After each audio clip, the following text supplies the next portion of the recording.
Good morning, Pam, or afternoon, whichever. Yeah, I'm a little early today. I've had some days off during the break, and I'm doing some early afternoon ones as well.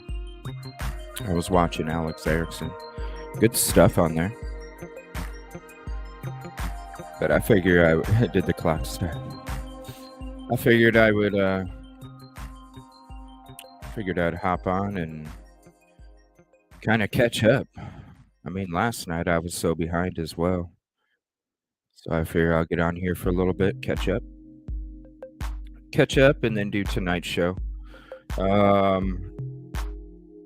Tried messing with the art setup, and I was able, my idea I thought of last night, I was able to have the camera behind me, but now the video feed of it is just so far back. It's like the size of a penny. So I don't know. I think it's either going to be, hey Dre, thank you. Yeah, she's good stuff. Yeah, so it's either I got to get a USB extension cable, or I don't know. I think I'm going to get the USB extension anyway, because I'm sure I'll need it at some point. But I think I'm going to get that staying no matter what. And then I'm not even going to have to worry about something going over my shoulder. It'll just be standing straight up right behind me, and I don't have to worry about any bullcrap trying to get something over my camera, or over my shoulder, I mean. So I'm going to put that on order on Amazon this afternoon. And then hopefully next weekend. It usually only takes 3 days to get stuff from Amazon. So if I order it today, it should be here by the middle of the week, and then I should be able to do it by Saturday. Yeah, I know, exactly. Yeah, I mean, even last night when I did 2 lives yesterday, even when I got on last night, I was behind, Shit, I'm behind right now. I haven't even, I was messing with that art setup. I didn't even get to see what we got for new subs, breaking news and stuff like that. So it will be a little going through that this morning. And then we'll all get caught up together, I suppose. Yeah, Alex Erickson had some really interesting Reddit posts, and I'm wondering if anybody might have the link for those. Let me see here. I didn't see any links in the chat, so I was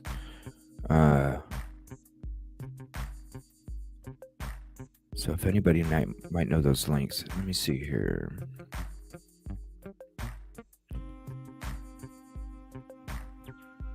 There was one video that just came out.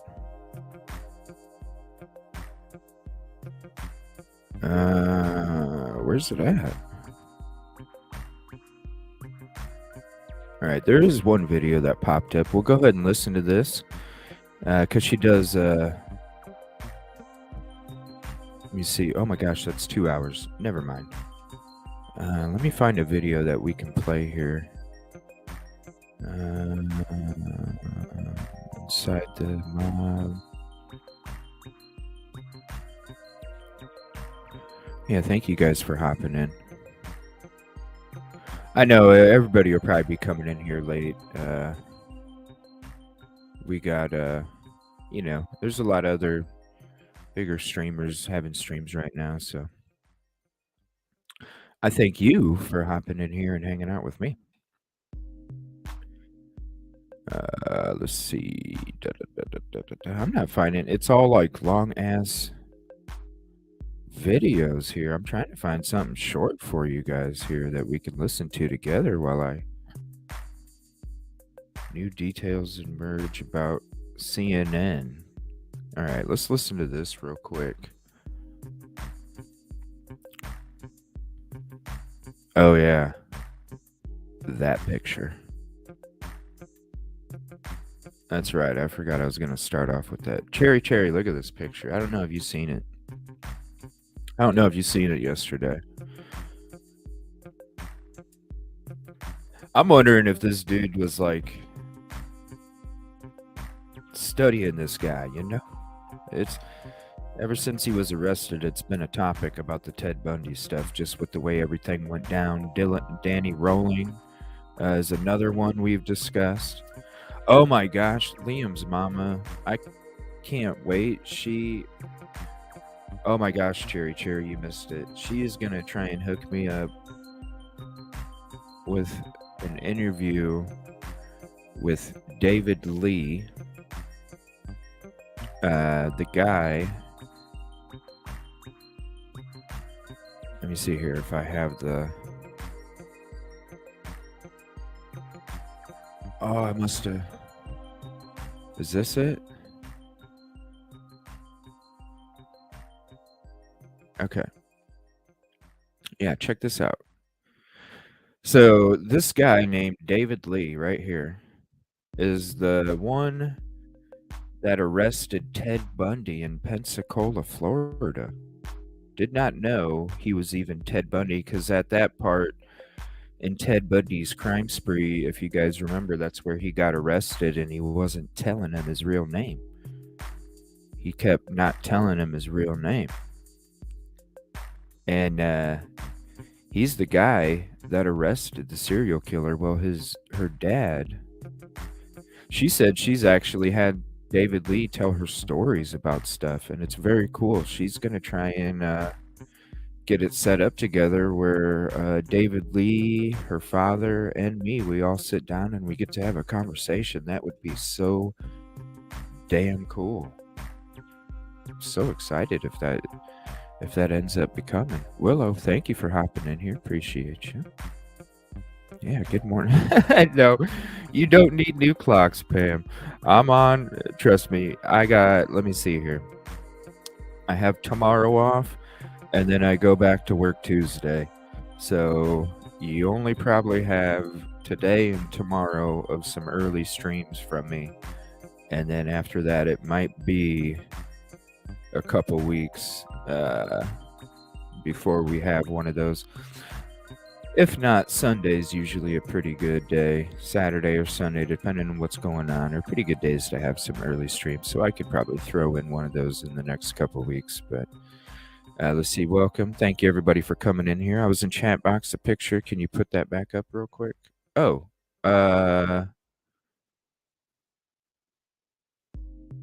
this one right here. It's like we were going through all these pictures of him, and all these pictures, except for a couple, it's just this nonchalant ass look. Nonchalant. And man, if anybody has the links to those Reddit posts, holy crap. It really did sound like it was him, doesn't it? All the stuff he was saying.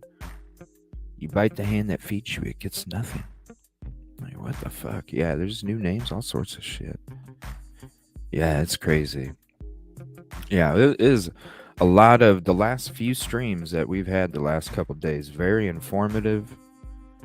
A lot of good brain stew. And a lot of good conversations. A lot of good links, too, from everybody. Really, for real.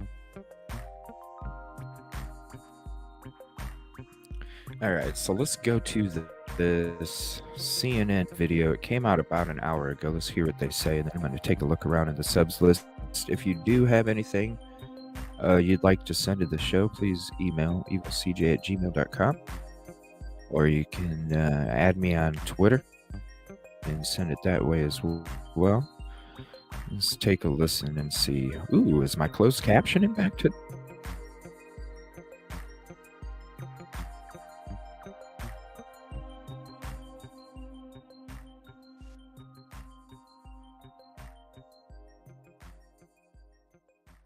And new details about Suspect charged in the death of 4 University of Idaho students 7 weeks ago. CNN has learned that Brian Kohberger's father was with him as he drove cross-country from Washington State to Pennsylvania. Police were tracking him the entire time. The suspect's lawyer speaking to CNN about the 4 murder counts his client is facing. He's doing okay. He's shocked a little bit. Obviously, he's calm right now. We don't really know much about the case. Now, your client is highly educated, very intelligent. He has to appreciate the seriousness of what is happening right now. Oh, absolutely. He is very intelligent. In my hour conversation with him, that comes off. I can tell that. And he understands where we are right now. Investigators honed in on Kohberger by tracking his car and through DNA evidence, according to law enforcement sources. CNN's Veronica Miracle has on the relief that many are feeling in Idaho. There has been such a sense of relief in this community now that the suspect has been arrested. Of course, it doesn't change the fact that 4 gruesome murders took place in this seemingly safe town, in this rural college community. But now that there has been an arrest, we have heard from people who just feel such relief. In fact, one business owner came by here to the Moscow Police Department to drop off a gift. He was so grateful. He says this community, of course, has been impacted emotionally. Everyone has been on edge for the last 7 weeks, but it's also impacted the economy. He's a business owner and his employees are students, as are most of the businesses in this town. There's other businesses who've been impacted where students have left because they just don't feel safe being in this city. And so they've been studying virtually. And so now so many people are hoping that this community comes back together when students come back to class in the next couple of weeks. In terms of the Moscow Police Department, there's been a lot of criticism over the last 7 weeks because they did not release hardly any information. And every time we would ask why that was, they said they wanted to protect the integrity of the investigation. There were no leaks from this small department, and they kept all of their information close. They say that they are glad that they did that. The police chief saying he wouldn't change a thing. And in fact, he is receiving apologies now. Here's what he had to say. A few of them have sent me emails, some apologizing.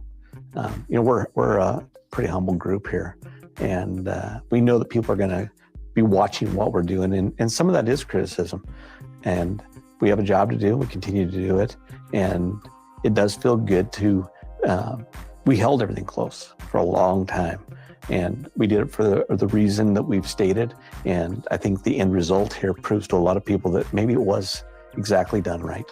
Brian Kohberger remains in Pennsylvania right now, but he has an extradition hearing coming this Tuesday. His public defender has told CNN that he is going to waive his right to that extradition hearing, and so he could be back in this state as early as Tuesday. I asked the police chief how long that process will take. He says it could be a couple of days. It could be as early as Tuesday. When he arrives back here, he will go to the Latah County Jail.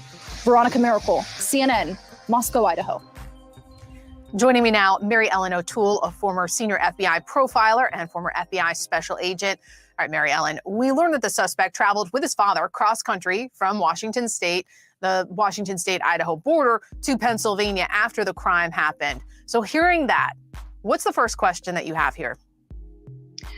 Well, obviously, the first question is, did the father know anything? And at this point, we don't know.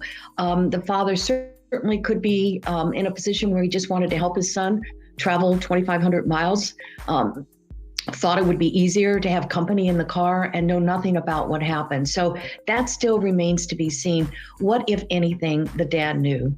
And police have been very tight-lipped about whether this alleged criminal knew the victim. So what would you be looking into to start to dig into that question? I'd start to look at, and I know that they are looking at this, social media to casual contacts that the offender, in this case the suspect, had with these victims. And it could be very minor. It doesn't have to be an ongoing contact where they meet for coffee or they go out to dinner. It doesn't have to be anything that formal. It can be a very casual contact that is made. And to the victims, it would have been like, yeah, I think I saw him walking down the street. But to the offender, in this case the suspect, and far more significant to include developing what we call intelligence on the victim, finding out what they're about, how they walk, what they say, what their voice sounds like. So the investigators are going to be looking for formal contacts, but also very, very informal contacts. And if you were in a room with him, sitting across from him, what kind of questions would you be asking him at this point in the investigation? You know what? That's such a great question. And I would not be asking him any questions. I would simply be in there and I would be listening. And I would ask him to tell me about himself. Tell me about everything about you. Tell me about what makes you tick. Tell me about what you're studying. Tell me why you're interested in the criminal mind. And then I would listen. Oh my gosh. You know what? He would probably want that fucking shit. You know what I'm saying? Yeah, I can't wait. It's going to be awesome. Cherry. Fingers crossed. Tell us about you. What made you get to this point? Like, let's find out the facts about the crime first, and then let's talk about who the hell you are. What? Come on now. Makes you tick. Tell me about what you're studying. Tell me why you're interested in the criminal mind. And then I would listen. I would not be asking questions. Mary Ellen O'Toole, great insight. Thank you. So what is that? Is that so that way she's, I guess, I don't know, ask him questions like that, so then he's more forthcoming about what he did, maybe?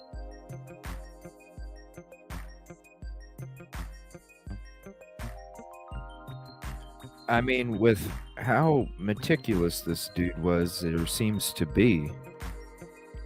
Exactly. I'm famous already, you know? I mean, the dude is gonna be crazy ass fucking crime. He is gonna be famous.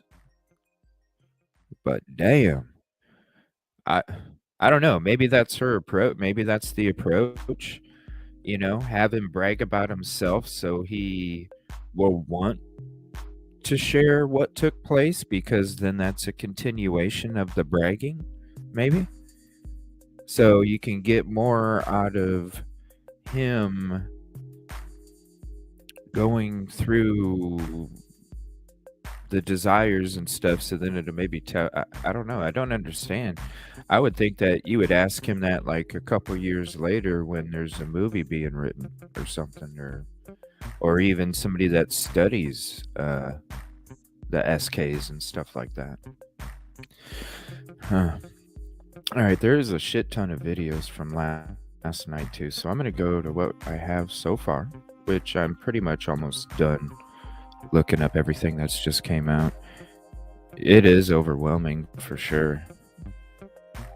Thank God that they finally found him, because now a lot of this shit can get answered. Maybe not right away, but at least in the near future. Now, I heard there is a court date supposed to be coming up, I think at the end of the week, maybe? Has anybody heard about that? That's when we should get the probable cause affidavit and all that other stuff when it comes for the warrant to arrest him. So we should get that information, unless they're gonna close it out, which I don't know. I don't know why they would. But you know how shit's been going these days with these cases. It's a lot of keep shit in the back burner when it comes to the public. So we'll see what happens with that. But if anybody knows when that court date is, let me know. But I did hear, well, they probably won't even know until he gets there. So probably, I know he's trying to get there as soon as possible. Maybe tomorrow. Good morning. I'm thinking maybe tomorrow he'll get to Moscow, and then they'll figure out they'll set a court date, and then we should know a court date, and then we should be able to get a probable cause affidavit. So that'll be fingers crossed for that too, Good morning. Thanks for hopping in. I'm just kind of going through some shit, trying not to stay too far behind in the loop since I have a nightly show. So since I have some days off and I got work off tomorrow too, I'm just doing some afternoon stuff to get caught up. I appreciate you guys helping me get caught up too. There's so much with this, you know what I'm saying? If anybody has those Reddit posts, I thought I had that. Let me see here. No, I just have the survey questions. Hey, Liam. Liam's mommy. Okay, it was Gmail.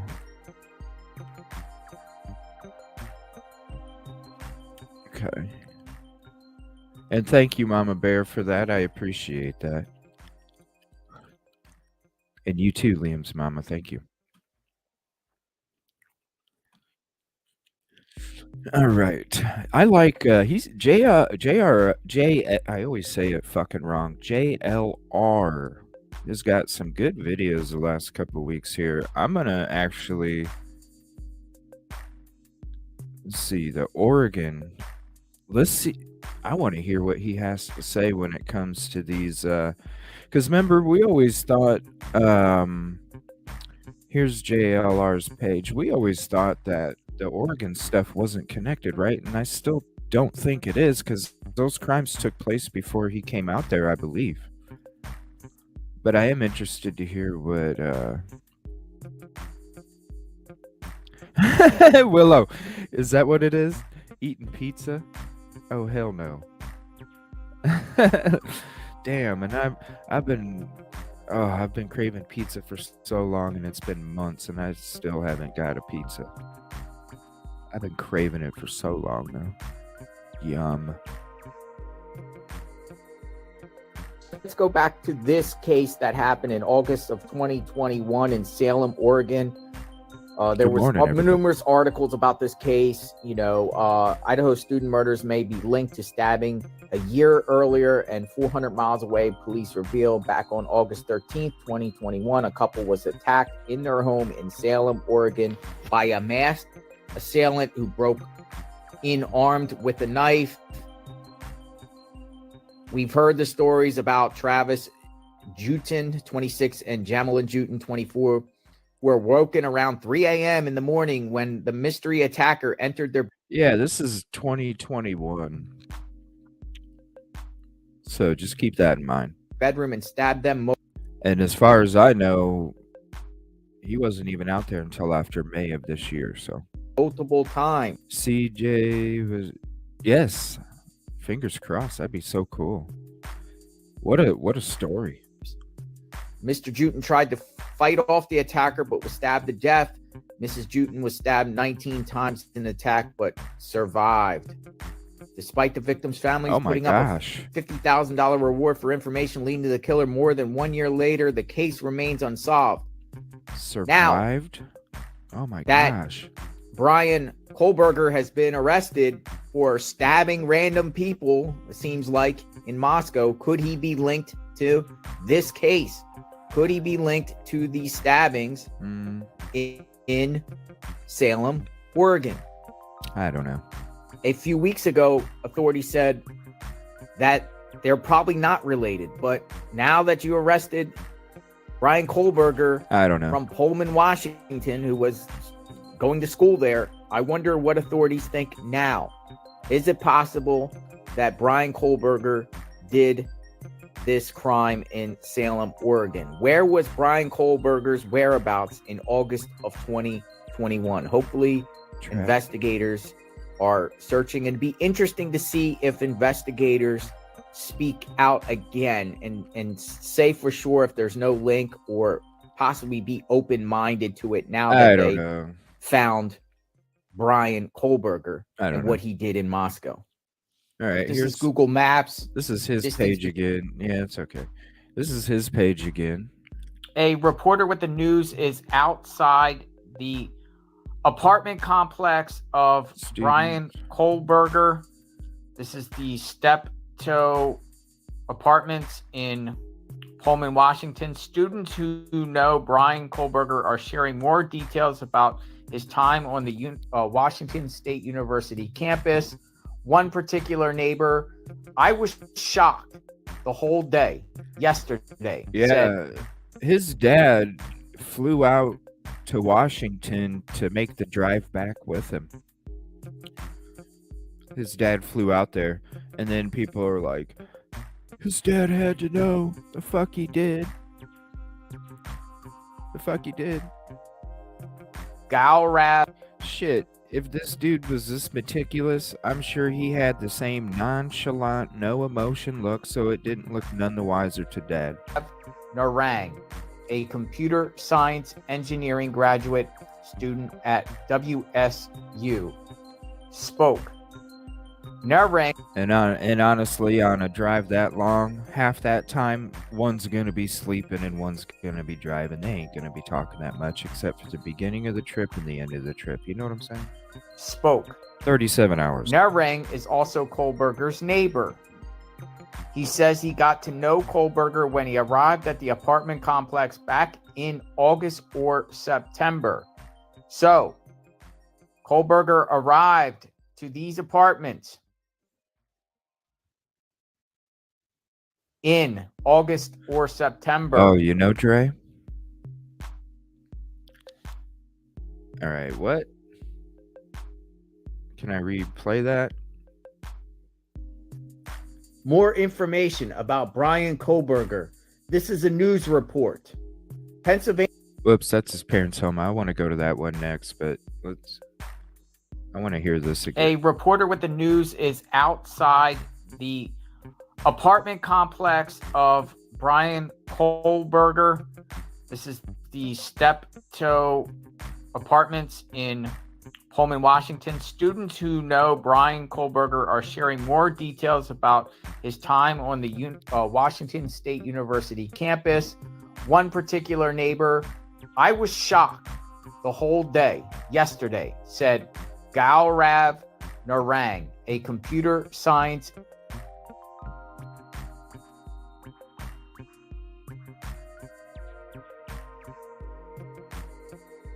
engineering graduate student at WSU, spoke. I'm gonna see if I can Narang find is also on the Kohlberger's internet some neighbor. article or something. He says he got to know Kohlberger when he arrived at the apartment complex back in August or September. Damn. So he might not even went out to the area until August or September if he didn't get an apartment. So he probably wasn't even out there until August or September. So I don't know. I don't think that Oregon stuff's connected. September. So Kohlberger arrived to these apartments in August or September.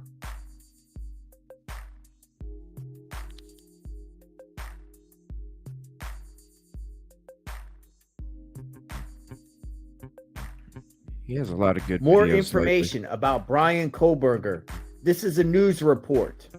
Pennsylvania neighbors shocked by suspect's arrest in Moscow quadruple murder case. Eileen Cesaretti stood in shock in her driveway of her home in a private gated community, Indian Mountain Lakes, looking at the residents across the street where police said. I have a question real quick. Would you guys, when you're watching this show, would you guys rather see this screen where you can see all the closed captioning if it's available and I can kind of go through the videos on the show from this? Or would you guys rather see the theater mode where the screen's kind of zoomed in? Let me know what you guys would rather see it. Oh my gosh, what the heck? A reporter with the news is outside the apartment complex. Sorry about that.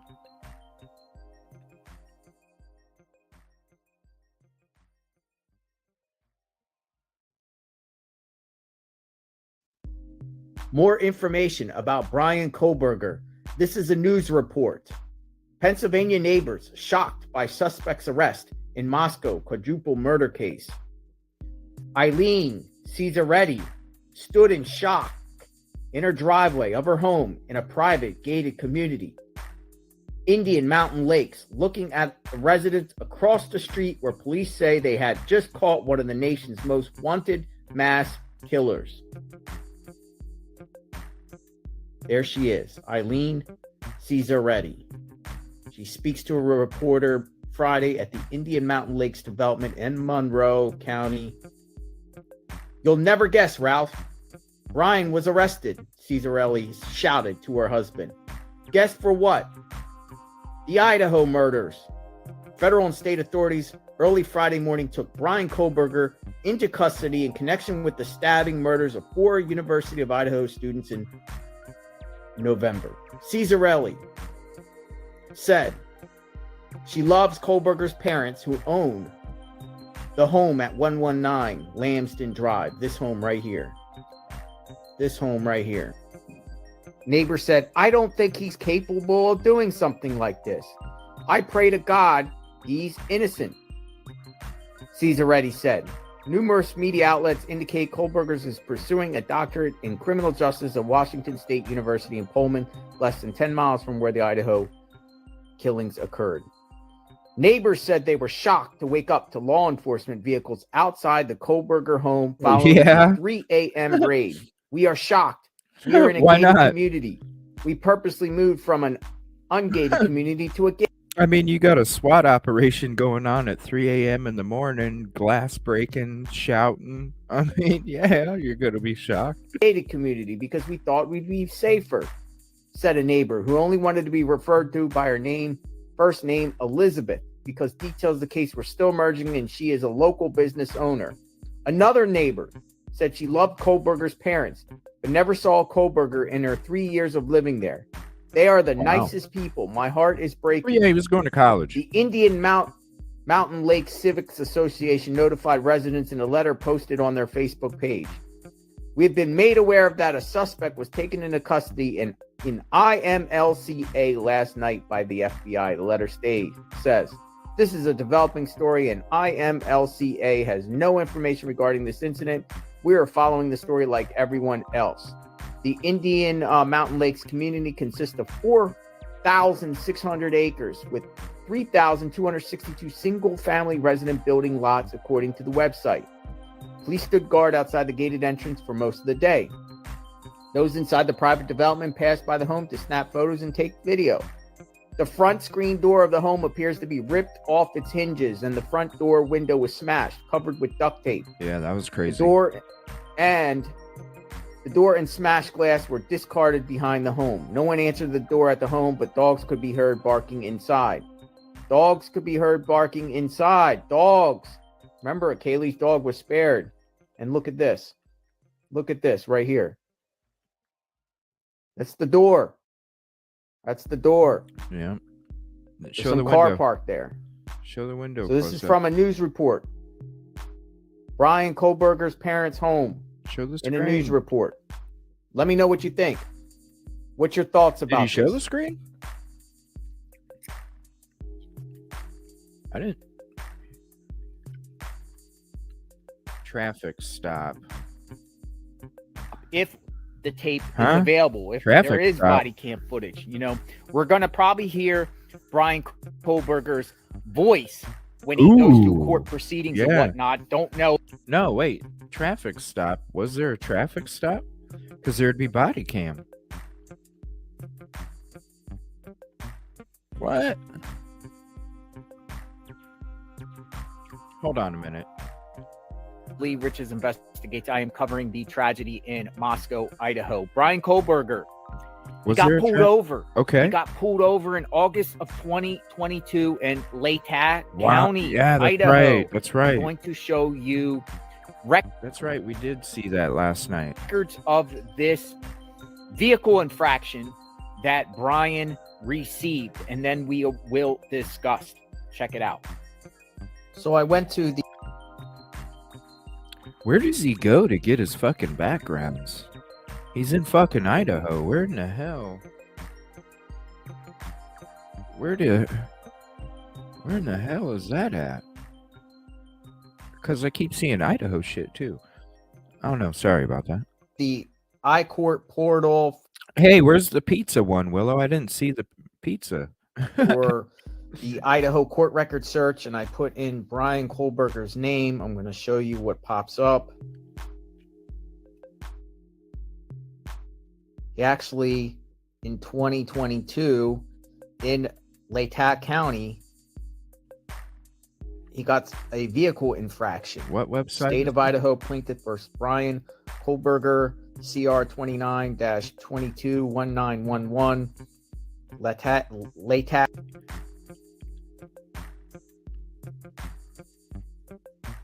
CR 29-22-1911.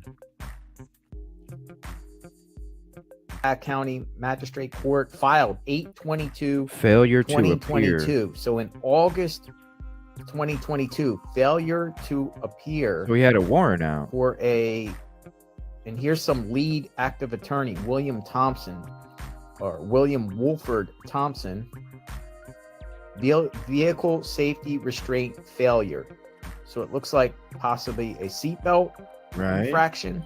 There you go, Dre. Looks like he got the case 8/22/2022. That's around the time where I believe that he just enrolled moved there. into the Washington State University, Wow, he had just moved there and got a ticket for no seatbelt. and And then didn't show up. So he had to have a warrant out. he worked on the campus there in Pullman. So he in August. So it looks like, and then it says the case closed. $10. What? What do you do? Get a lawyer to fight it? You must have got a lawyer to fight it or something. $10? Looks like he had to pay a $10 online payment. So 9/24/2022, he made an online payment for $10. $10. So he made a payment. So something happened. He got pulled over 8/22/2022, But he didn't show up. and So usually when you don't show up to court, you're in contempt, right? Which they issue in a warrant or something like that, right? Latah County, whether that was in Moscow or not, I don't know. Maybe somebody could get body cam footage. Body cam footage would be able to determine. I don't know if the county sheriffs there have body cam. I know Moscow police do. Maybe there's body. Kitty Gonzalez, thank you for hopping in. Good afternoon. Happy New Year. I know, Cherry. Court charges were only $10, and failure to appear. So it makes me wonder the failure to appear and the $10, and then there's, and then it's pretty much over with. I would think that maybe he hired an attorney to fight it. Body cam footage and provide more insight about what he says or hear him talk. It'd be interesting to see if body cam exists with this case. Let me know what you think. That's what I'm thinking. Let me know what you think. So definitely interested in getting the body cam footage of that pullover if it exists. Don't know if it was in Moscow, Idaho, where he got pulled over, or if it was in the county itself. Don't know if the sheriffs have body cam, use body cams. I know Moscow police do, but it would be so interesting to see cam and hear how he interacted with police during a pullover stop, if the tape is available. Watch him have a freaking attitude, defiant and shit. Yeah, good morning and welcome. Yeah, $10 ticket. That's weird. Cause these days I know a seatbelt ticket. That shit ain't cheap. You're talking 100, 150, not $10. That's definitely crazy. And yeah, since it's easier for you to see it on theater mode, I'll go. More information about Brian Cole. Give me 1 second here. Get out of this. And we'll just go back to my folder. We'll just scroll down. So I pretty much went through all of the newest stuff that came out except for the last half an hour. So I'll do that on the next video.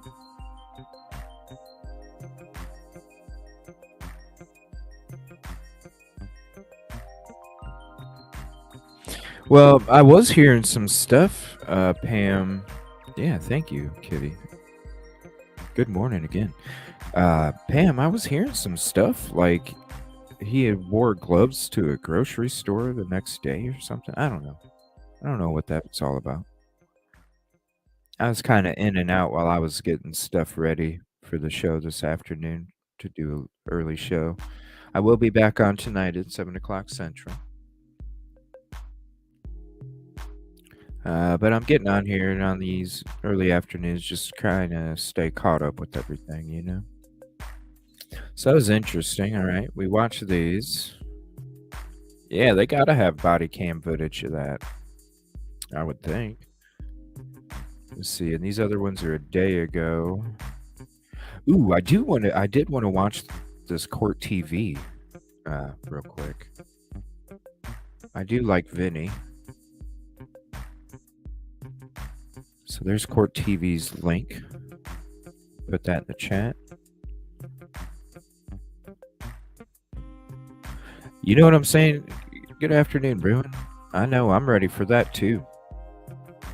And we watched a video earlier of a lady, and she was like, I wouldn't even ask him any questions. I would just ask him, you know, what makes you tick? You know, what made you you? And I'm like, what? Why wouldn't you want him to speak up about the crime? But then I'm like thinking, maybe he already has this hunch that he's very egotistical, and maybe instead of asking him questions where he would try and be smarter, you know, like Ted Bundy did, you know, I'm smarter than you, I didn't do these crimes, you can't blame me for them, kind of shit. And instead, you know, get him to brag about himself, so then he will brag about how the crime took place. Maybe that's the approach. Oh, I did. I got plenty of rest. I hit the snooze like 5 times. I hit the snooze a whole bunch. What a great night last night. Thanks everybody for hanging out. And yesterday afternoon too. That was a great stream too.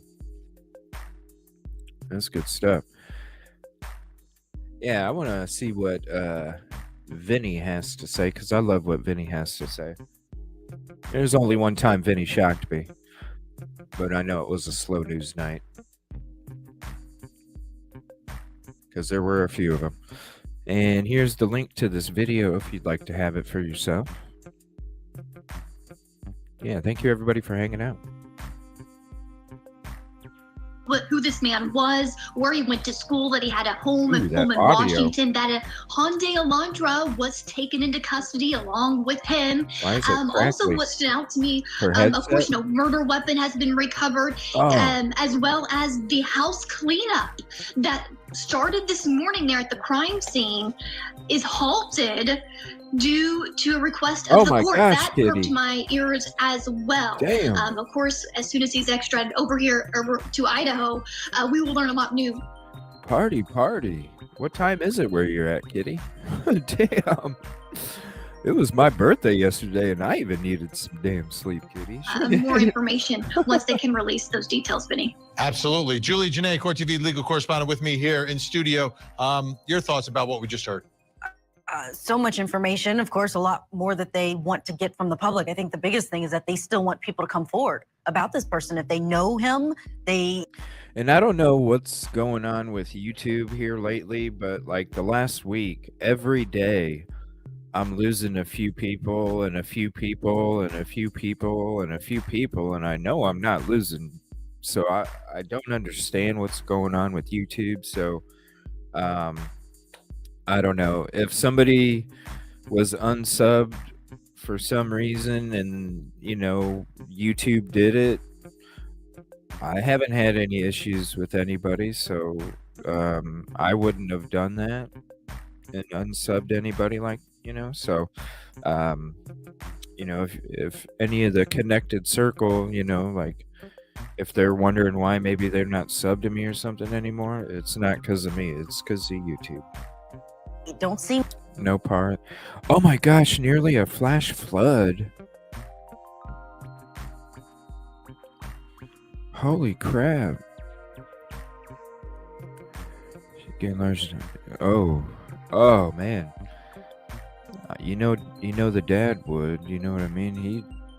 He's ready to fight this whole thing, and I'm so glad that there's at least one parent that was fighting like he was during this whole process. I mean, I know the other parents were talking and distraught and not saying that they weren't doing nothing, but I loved having the dad coming out there and talking to Fox and News Nation and CNN, mom and dad, sister finding the Twitch grub truck video right away. Like, that family was all about that shit out in the public. Oh my gosh. That's crazy. Well, I'm sorry to hear that.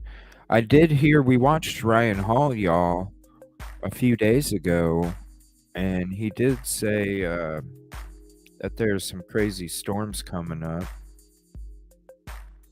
We might check out one of his videos a little later. He's the best weatherman on YouTube, in my opinion, and I like showing his channel here and there. Water's down now. Yeah, I know. Flooding, hurricanes, tornadoes, any of that stuff. Yeah, any of that stuff's scary. To have a motive, they want to know more information about people, but also interesting that house cleanup has been stopped. Yeah, Ryan Hall, y'all, that the court wants to make sure that they preserve that scene for in the future. We shall see. All right. Also with us, we've got a great bunch of guests. Caitlin Becker, senior reporter, dailymail.com. Joseph Scott Morgan, professor of forensics at Jacksonville State University. Dr. Robbie Ludwig, psychotherapist, and Jason Jensen. Ooh, I like this guy in the top right. I like what he has to say. Private investigator. Caitlin Becker, your reaction to what we just learned and didn't learn in this press conference? For me, it's about what we're going to learn. And that is everything that the police know is going to come out in that probable cause affidavit. So we are going to be waiting with bated breath to know exactly the steps that they took to convince a judge to get that probable cause affidavit signed off on and get this arrest underway. And we also know that they are searching for the murder weapon and that this guy lived just 15 minutes in Pullman from the crime scene. So now all of his movements is something we're going to be able to track and to look for, and that could really open up where this murder weapon could have possibly been disposed of. And the video you're looking at is the apartment of the suspect in Washington State, in Pullman. Scott Morgan, I know you were listening to every word in that press conference. Your thoughts right now? Well, first off, a big tip of the cap to Chanley relative to her comment before we broke for the press conference relative to the connectivity with the DNA found at scene and this alleged perpetrator.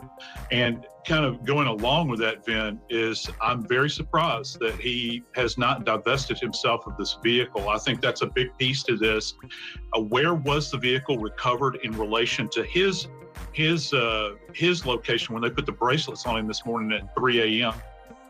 I think that's be very important. That car is actually a rolling crime scene, and I'm going to be very interested to see how it has been treated in these days that have that we've been watching and waiting all of this time. Oh, Bill Gates. Denny Watch allegedly innocent. I don't even know who that is. Don't think I've seen that. Yeah, I haven't seen that either. Stealing the farmland.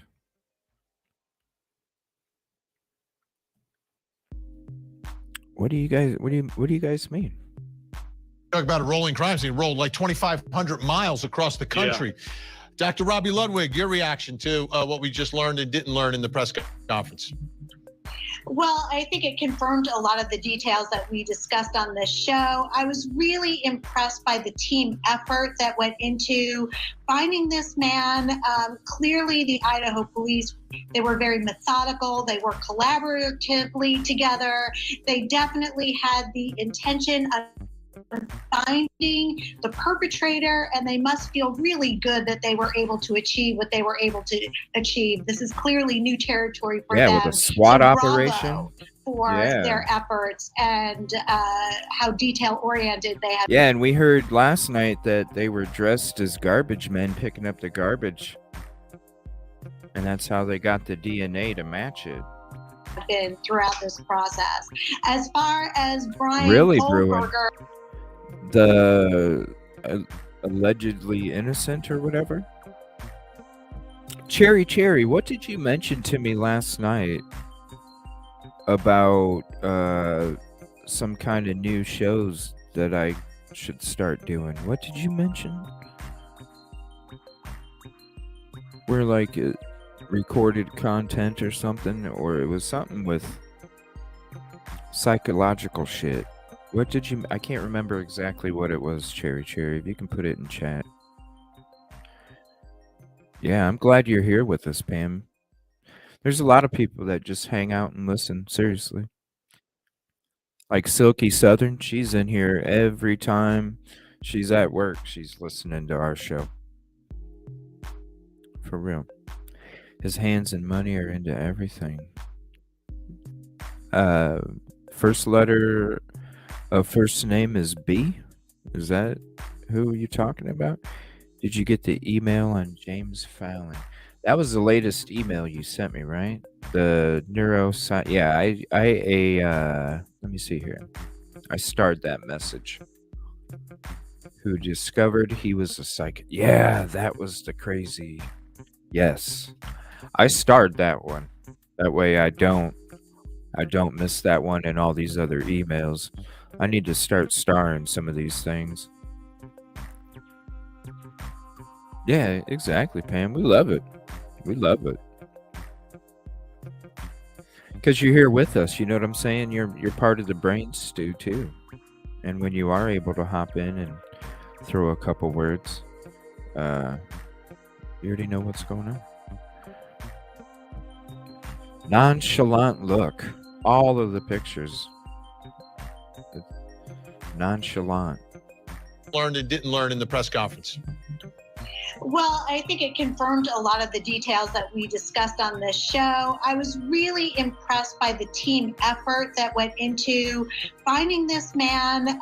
Clearly, the Idaho police, they were very methodical. They worked collaboratively together. They definitely had the intention of finding the perpetrator, and they must feel really good that they were able to achieve what they were able to achieve. This is clearly new territory for them. So bravo for their efforts and how detail-oriented they have been throughout this process. As far as Brian Kohlberger, I think what we're seeing is somebody who is not a career criminal, somebody who implicated himself, and thank goodness many of the details are coming out now so we can find out more about this man and more about the story behind his crime. Yeah, and a lot of the pictures we see aren't necessarily prior mugshots. These are like from Washington State University, where he's doing some grad work and undergrad, all of that. Jensen, great to see you. I know you've been following this case from the beginning. Now there's an arrest. We heard what investigators were able to tell us. Your thoughts right now? Well, I'm really impressed with the results, especially how quickly they've come along. Oftentimes, these small towns are feared to be inadequate to do a major crime investigation such as this, but for them to bring it to an arrest within 6 weeks is very commendable. What's interesting about Mr. Kohlberger is the fact that he's a criminal justice major like myself. I often say, if you're a psychology major, you're trying to fix somebody.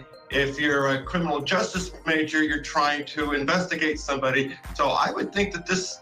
And when you're a criminal justice major and you're doing a research study about, you know, all of the questionnaires that we read through, then you're trying to understand how to do what you did and get away with it.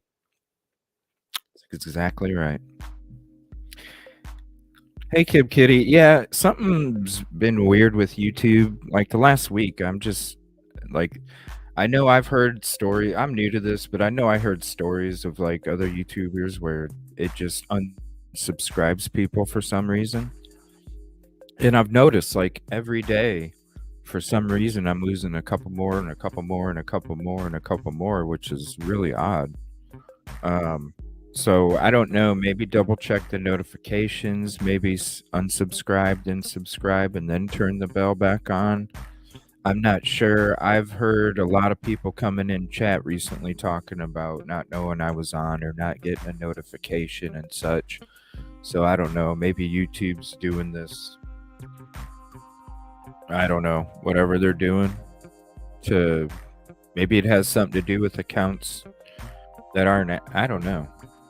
Doesn't make sense to me. Yeah, thank you. Let me see here. And I've had to wear my glasses a lot recently, Pam, since I started doing the show. Normally I have to wear them at work, and then I don't wear them until I go to work the next day. But the last couple weeks here, I've had to put my glasses on now, just doing the show, just to make sure I read everything. Good afternoon or good morning. Thank you for hopping in here. And thank you for the beautiful words when you're coming in here, too. Appreciate that. I wonder if he told his father. I don't know. I bet you this dude thought he was going to get away with it. He was so confident. You know, he researched the people who actually committed the crimes. He got their stories.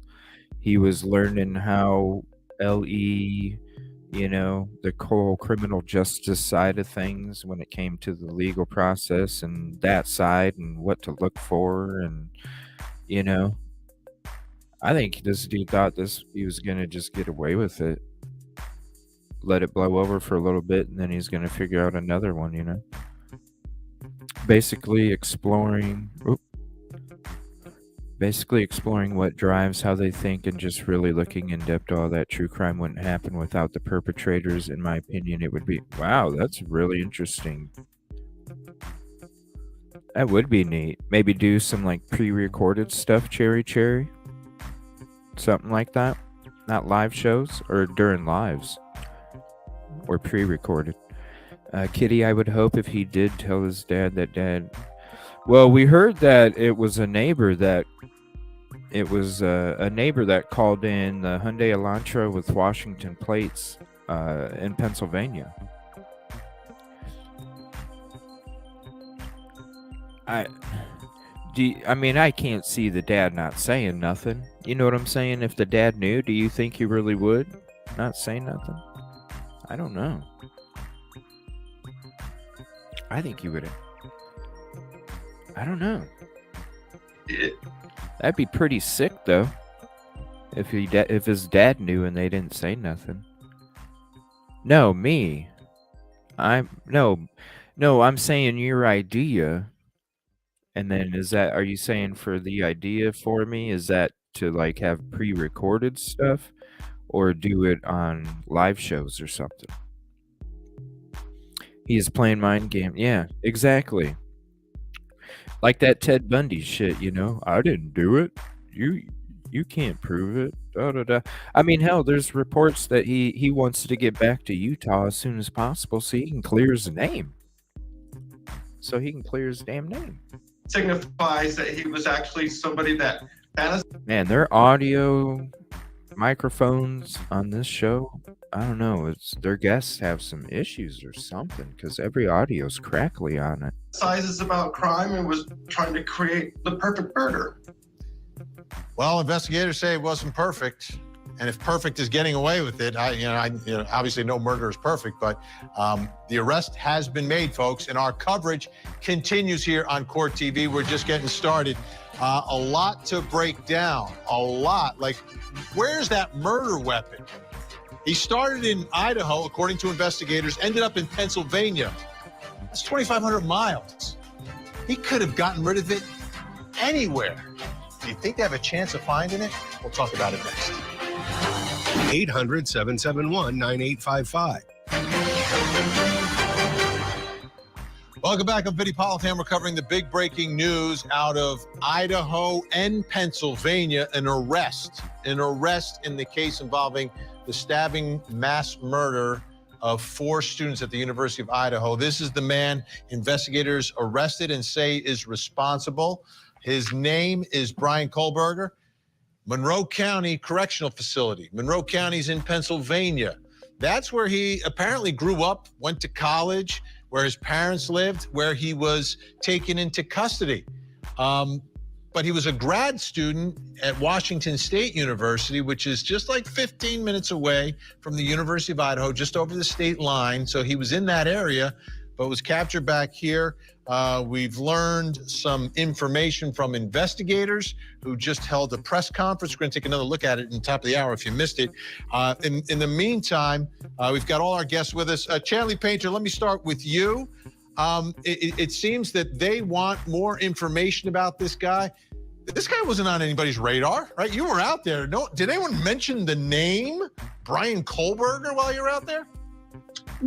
Never heard of him until today, Vinny, but apparently he's been on the radar of the authorities for a while, even though the press releases kept saying no suspects identified. Wow. The chief addressing that today, sort of, at the press conference, but this is still very much an ongoing investigation. I just checked the Moscow Police Department Facebook page, and they've released a new update since their press conference, clarifying a couple of things, and that we are learning that the investigation continues. They actually seized a white.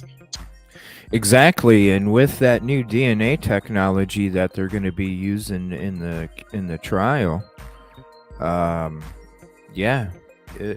you're not going to need a bunch of other shit when you got that DNA. 2015 Hyundai Elantra. Remember when they were asking for tips, they wanted a 2011 to 2013 Hyundai Elantra. Well, what was seized was the 2015 Hyundai Elantra, and they are also say that they are executing additional search warrants, a location. It's still got the sharp scoop towards the back and the back window. It still has the long headlights, and it still has that scoop coming up right there. And that's what we were seeing in those body cams. Searches in multiple locations. So that could be in, of course, Idaho, Washington State, Pennsylvania, Vinny, and additional evidence will be collected, of course, and tested, but also interviews will continue to be conducted. So it's very active. Still today, what new will we learn is that one of the reasons they stopped the cleaning process of that crime scene, because maybe there's new information coming forth. We'll have to wait and see. Julia Janae, the other part of this is the legal aspect of all this, right? Where he's in Pennsylvania, nothing can happen until he gets to Idaho. And the question is, how is all of that going to take place? And how long will that take? And it could be up to him, because it will be decided by whether or not he waives extradition or not. His lawyers would likely suggest that he waive it. It doesn't sound like there's any reason that he would need to stay or legally would be able to stay there in Pennsylvania. I've seen it would be really profound if he kept possession of the murder weapon. So we would imagine that he probably ditched it. If he's even got a little bit of intelligence, he probably ditched it in, What, like a rest stop in Minnesota? Ditched it in a rest stop in Minnesota or something, maybe? the side of the road or a river or something along those lines. So I think that most likely it would be somewhere between Moscow and Pullman, but, you know, it remains to be seen. Yeah, this is, you know, Joseph Scott Morgan, I think about this investigation and how complicated the crime scene was, but now you're talking about a car that drove 2,500 miles, a home there, all these places where you could gather evidence, but you don't even know exactly where he went. How difficult do you think it will be if he doesn't cooperate in tracing I like what this guy where says. he was and when he was there and what route he took from the time of the murder until today? I think our watchwords here are cast a wide net. You have to do this. And, you know, we saw the imagery of them going to his home in Pullman, which is significant. They do have the vehicle, and I want to emphasize again the fact that, going back to the car, if this car was a conveyance after this horrible crime or these crimes that night, any contact tracing evidence that he had on his person in any way, and he may not have even have been aware of it, would have been transferred to the cabin of that vehicle. Okay. And so that means that any blood evidence, any trace hair, fiber, anything like this could have been transferred into the fabrics of that vehicle, and it may still be there. I think the trick. It's got to be, because you can't clean a car that damn good without taking it to an actual. You're not gonna. They're gonna find something in there. They have to. Is here.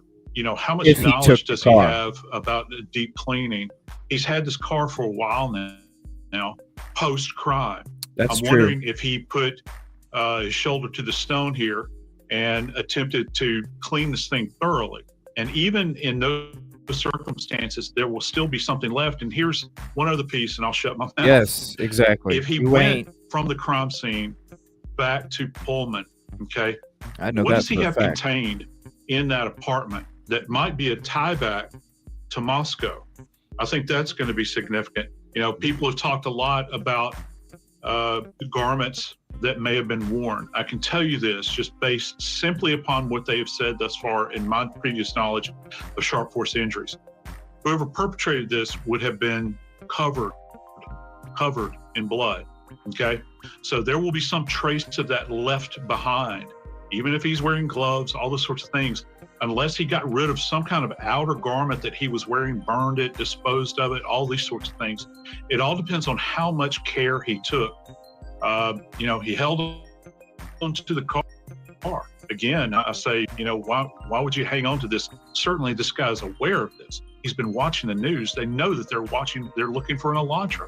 So, another interesting point along this journey. Yeah, Joe Scott Morgan. Nobody ever. Yeah, he figured he was gonna get away with it. I mean, shit. And he probably already knew. I mean, think about it. With that questionnaire that he came out with, right? When he was asking people to explain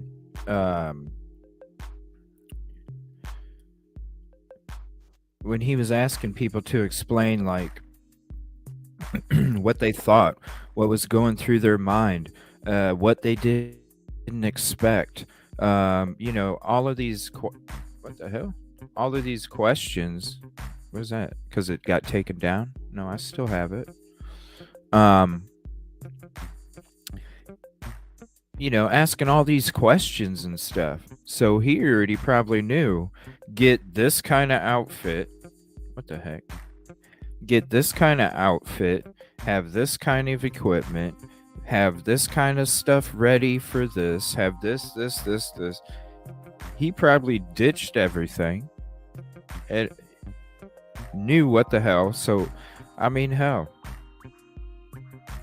there's so much area in a 37-hour drive to do something with anything, and even Dad not know about it because it could just be thrown in a garbage can at a rest stop, and who knows how many rest stops are even between. Even if it could have been a gas station when they were getting gas, putting it in the garbage can at the gas station.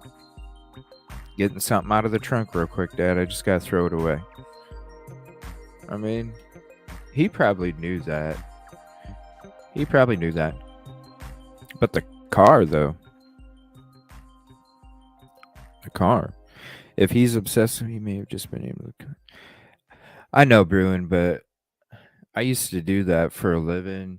Not necessarily with blood, but blood was involved. And I'm telling you, unless you're altering the fabric in some sort of way, which would be obvious, you're not getting it out. Even in the cushion underneath the fabric that is actually part of the interior. I mean, there's so many layers to everything. It would almost be like saying If you cleaned off blood on a carpet, it's not going to be on the wood floor underneath, kind of thing. No, it's still going to be in that wood floor. To get rid of blood, I'm telling you, it is almost impossible. We can't prove when the blood was transferred. That's right. That's true too. It's if that was the car. What time did they set off? He hid it for a trophy. Yeah. Who knows? Maybe he did keep it because it is small. You can conceal it. You know, you can clean that with a toothbrush. You can get lightweight rain gear. Yeah. Yeah. And not look. Yep, exactly. Good stuff, Bruin. If he thought everyone in the home end he could have possibly have showered and changed. I know, Kitty, right? And we did, not that it's confirmed or anything, but we did hear stuff about noises of running water. But, you know, that it could be just hearsay stuff as well. Yeah, thank you, everybody, for being here.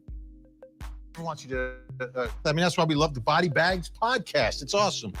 All right. Caitlin Becker, senior reporter, dailymail.com. The chief was very gracious to the media, keeping the story alive, helping those tips come in. But now they want more information about this defendant.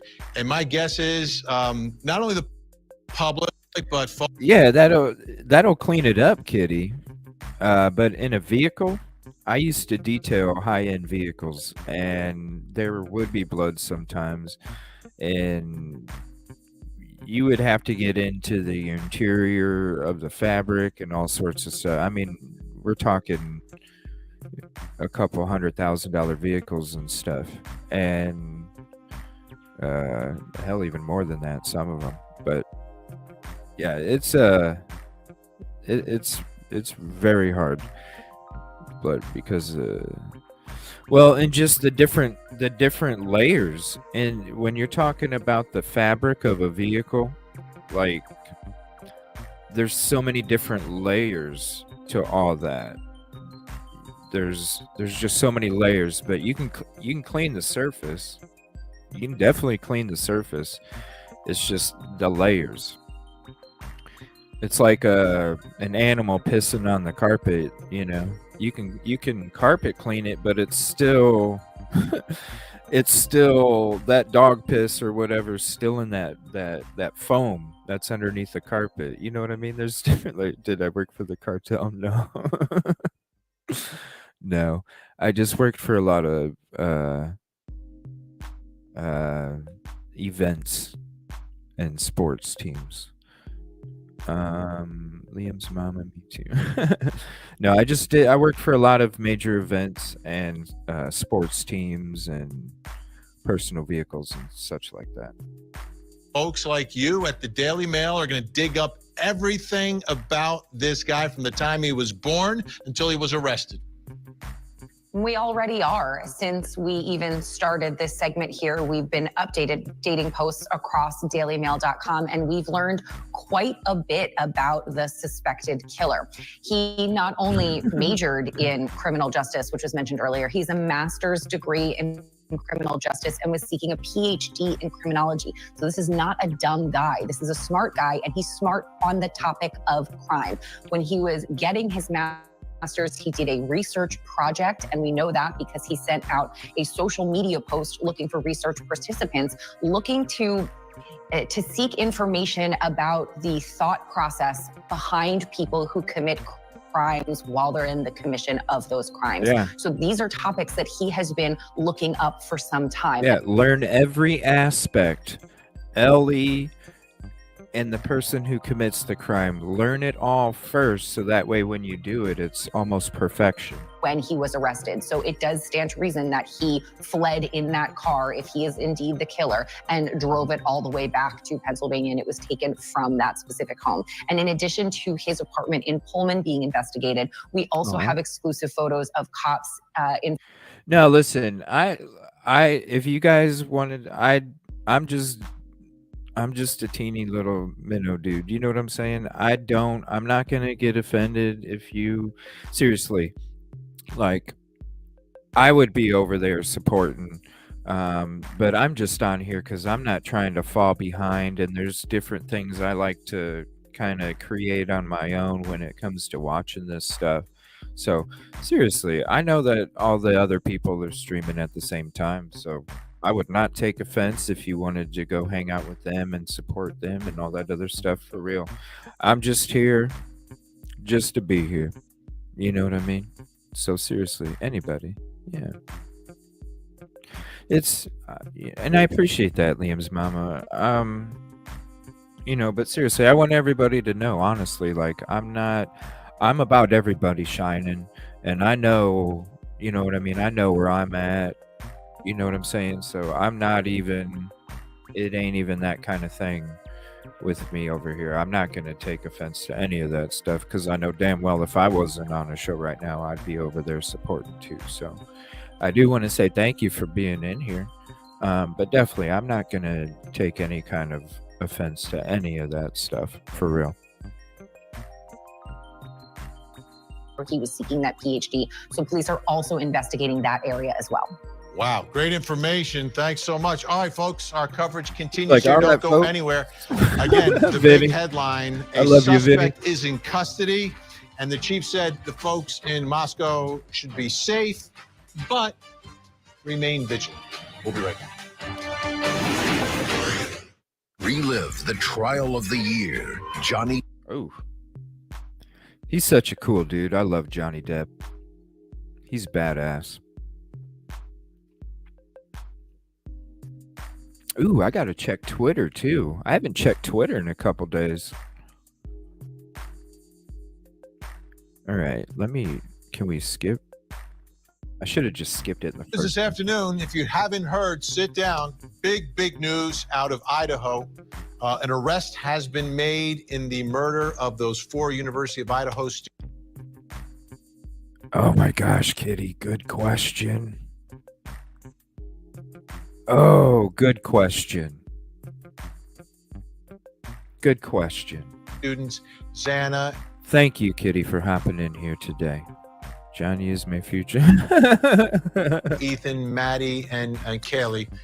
You're talking about a 28-year-old grad student who wasn't going to the I love University of Johnny Idaho, Depp. He's but instead badass. was going to Washington State University, about 15 to 19 minutes away, just across the border from where the University of Idaho is into Washington State. Nonchalant. This is the man. Brian Kohlberger is his name. He is now in custody in Pennsylvania, his home state, where he grew up, and is now in the Monroe County Correctional Facility. And the legal process has begun. We learned a few things from the press conference, which, if you missed it, we'll show you again what happened at the top of the hour. We don't need to see that again. Can you guys see the blue arrow? Or should I change it to a different color? Just let me know. I changed my mouse settings, so I got a bigger hand and a bigger mouse pointer. But what color would you think would show up the best while I'm doing these shows? In the meantime, Chanley Painter is with us and has been covering this story. She was out there while this was happening. One thing that was said during the press conference, it's been a sleepless couple of days. That tells me this wasn't like, oh, we got a tip and boom, this is the guy, we got him. No, they've been working this a little bit, Chanley. They have, Vinny, and it is being confirmed to CNN that this was something that has been ongoing for a while. I told you earlier that they found this suspect's DNA at the crime scene, according to sources, and those sources to CNN go further and say that there was surveillance from the field FBI team in Pennsylvania for 4 days in that area where Kohlberger was arrested, according to CNN sources, and that he was being watched until they had what they felt was enough probable cause to make this arrest. And as we confirmed earlier, this 2015 white Hyundai Elantra. Thanks for joining, Liam's mama. And yeah, definitely love to have you on again tonight as well. Thank you for hanging out with us before you got the family party. And have fun, be safe, and enjoy. Love parties. Also taken into custody when he was, but it seems like it was at least days there on the ground in Pennsylvania, following him, had their eyes on him before they executed the actual arrest, Benny. Joseph Scott Morgan is also with us, professor of forensics at Jacksonville State University, host of the Body Bags podcast. Joseph, when I think about this, love the emojis, Willow. He's not giving a sample, so they'd have to get a sample from somewhere. When you become a security guard these days, do you have to give a sample of your DNA in a grad school program? Is it 23andMe? What are your thoughts on how they were able to perhaps get a known sample from this defendant to match against something from the crime scene? Yeah, we've seen this happen before. If they've got a team that's sitting on this guy, my thought, possibly, if they've liked him as a suspect for a while, he may have slipped up. We're talking, I think that there's been a couple of cases out there where people have discarded straws, napkins. They go to some burger joint somewhere, some fast food place. They leave something behind Restaurant. that has some type of sample, a biological sample of theirs. And, as you well know, as an attorney, Vinny, once you discard something, you put trash, you no longer have control over it. That's not your property at that point. They don't need a warrant for that. That's what we were talking about yesterday. Exactly. That had to be how they got it. They go and grab so quick, grab that. They process that compared against the unknown that they haven't seen. Now, I'm not saying that they couldn't have used some kind of, DNA matching service or something like this. But, my sense is he's been on the radar, and they've been kind of sitting on a spring with this guy, ready to pounce at any point in time. They were waiting for him to do something stupid that is going to get him caught in the end. They have to have that source from somewhere. Smart. I think that's probably going to be the most likely. Amazing work. And Jason Jensen, when you talk about trying to lock this down, so to get to that point, you've got to get him as a suspect some other means, right? So maybe it's the car. My question is, I don't know if that car was registered in Washington State or in Pennsylvania, where he's from. Well, what's interesting is one of the first things he did in August was obtain a Washington State driver's license. So did he also register his car in Washington? I thought it was. Remains to be seen, but I thought it wasn't definitely registered. He could have just. I thought the car was registered in the parents' name. That's why the white Hyundai Elantra, it came down to one not being registered in the state of Washington. Driven it from Pennsylvania, and since he was a new resident there in Pullman as of July, he may not have had the plates replaced already. But given the fact that it was high alert, everyone was looking for an Elantra in the Pullman area and in Moscow because it's close by, that it wouldn't be surprising to me that a neighbor of his called it in as a possible tip. Absolutely. And then again, Caitlin Becker comes back to the media. Could you give us some perspective on where this... But the tip came in Pennsylvania that said it had Washington plates. But I've heard stuff that it's in the parents' name too. I'm confused about that one. Exactly, Pam. Yeah, Bruin.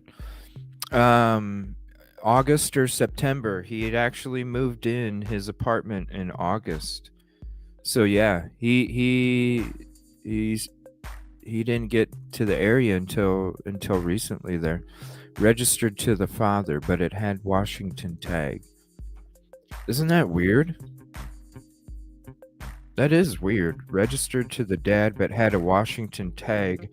Dad's the one that came and flew out to Washington to help his son drive back home. Are these parents like enabler type?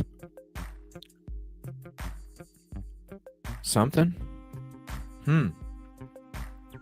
Yeah, interesting. Story. That is weird. Registered to the dad, but plates from Washington. Huh.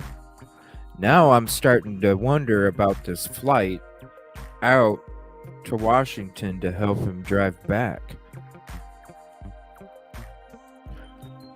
So you think maybe, Bruin, so you think maybe the dad came out there, bought the vehicle, it was registered in his name, and then they went down. But don't you have to reside to register it with those plates? Don't you have to have a residence in the state in order to register? I don't know about that. Yeah, I'm lost. Like, is he the oldest, Kitty? Gonzalez? Is he the oldest? Is he like a middle child or something? I don't know that. What the hell though? Why is it registered to dad but Washington plates? Now I'm starting to question this flight more. I don't want to say rates, but the public interest in this, because that seems to be a big part of what helped capture this man. The public interest in this story is massive. We see it with traffic on our website as well as on social media, which is, I think, where these types of stories really can kind of snowball. In my TikTok videos that I do for the Daily Mail alone, they have more than 25 million views just on this case. Massive Wow. interest in what Wow. people want to know about this 25 case. Everyone has billion? a theory, everyone has a thought, and the media can be tough on law enforcement. We can hold their feet to the fire, but as you heard in press conference earlier, they were thankful. Absolutely. All right.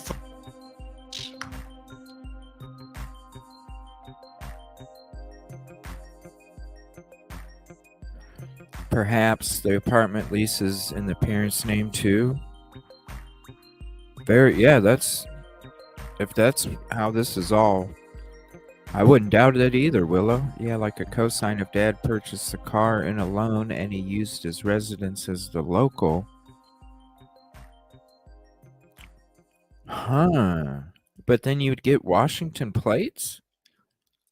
Wouldn't you drive it? Aren't you supposed to like drive it back to your residence in a different state with in transit, like on the window or something? When it comes to that, if you live, I'm confused about that. Maybe daddy bought it new and PA gave him this one when he bought a new one. Man, these are all good college towns, university student. Yeah, that's true too. Man,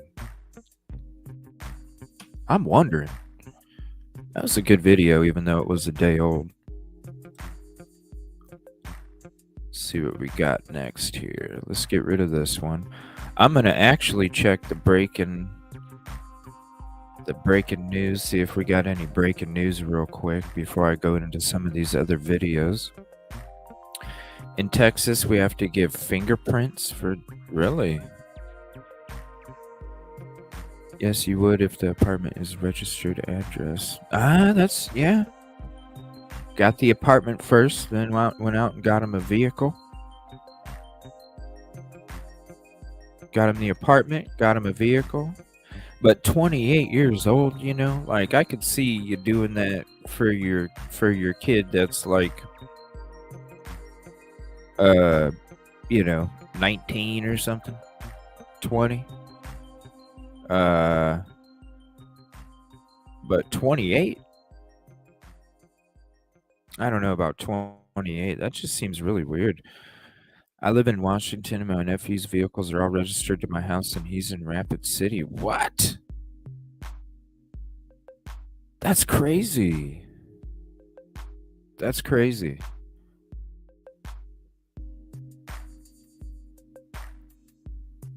Huh. Who knew? I guess. Shit. I didn't know. Let me see. That's Crime Talk. That's a day ago. Former friend. We heard that. New clues into the suspect's motive. I want to hear what these are. New clues into the motive.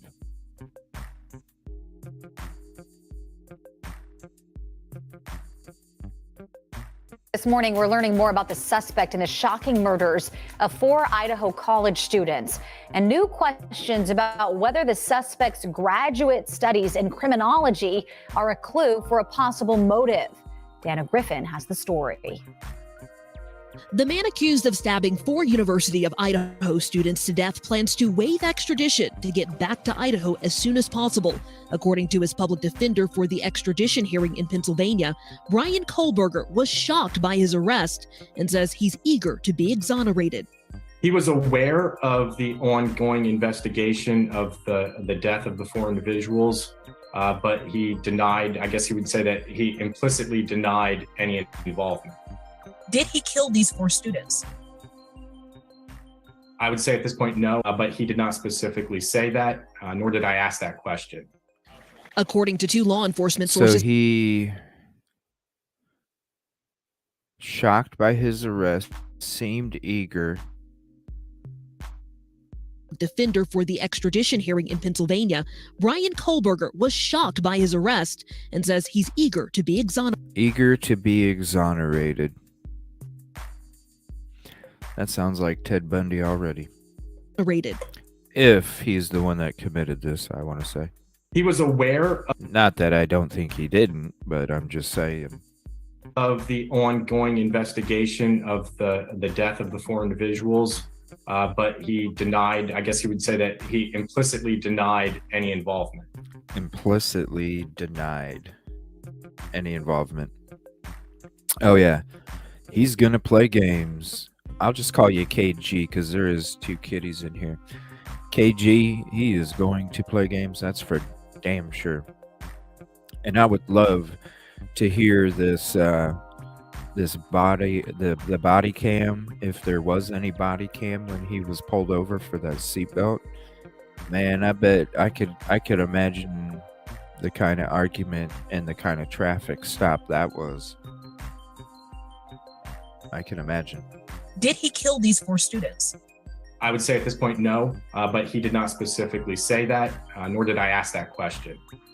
According to 2 law enforcement sources familiar with the investigation, DNA evidence, and specifically forensic genealogy, was key to honing in on their suspect. Are there any other suspects, or are you 100% certain this is your guy? I am certain this is our guy. No doubts? No doubts. Police Chief James Fry also making this promise. Yeah, when we get to where we can release information, I think people are going to go, okay, that makes more sense now why they held everything and why they did what they did. Tonight, new details are emerging about the suspect's background. DeSales University in Pennsylvania confirming Kohlberger was an undergrad student and got his master's in criminal justice. Several months ago on Reddit, a student investigator with the name Brian Kohlberger invited ex-cons to participate in a research study to understand how emotions and psychological traits influence decision-making when committing a crime. And that's right, Bruin. Like, honestly, I think he was. I think, and I said this in another stream this morning. I said, I even think that this dude was watching YouTube's content creators true crime shit before he even went out there. I wouldn't be surprised if this dude has been in these chats and in these shows and in these panels. You know what I'm saying? Can you imagine? I would not be surprised if this dude was on people's panels in the past. Before I'm saying when the research study group was going on. I bet you this dude was in open panels on fucking YouTubers shit, talking about crimes and talking about, you know, somebody's coming in here, because if he's this, meticulous and confident and having all these studies, you think this dude's gonna hang out and chat and sit there and be like, hey, this is how SKs go about their things. This is what they do. This is this.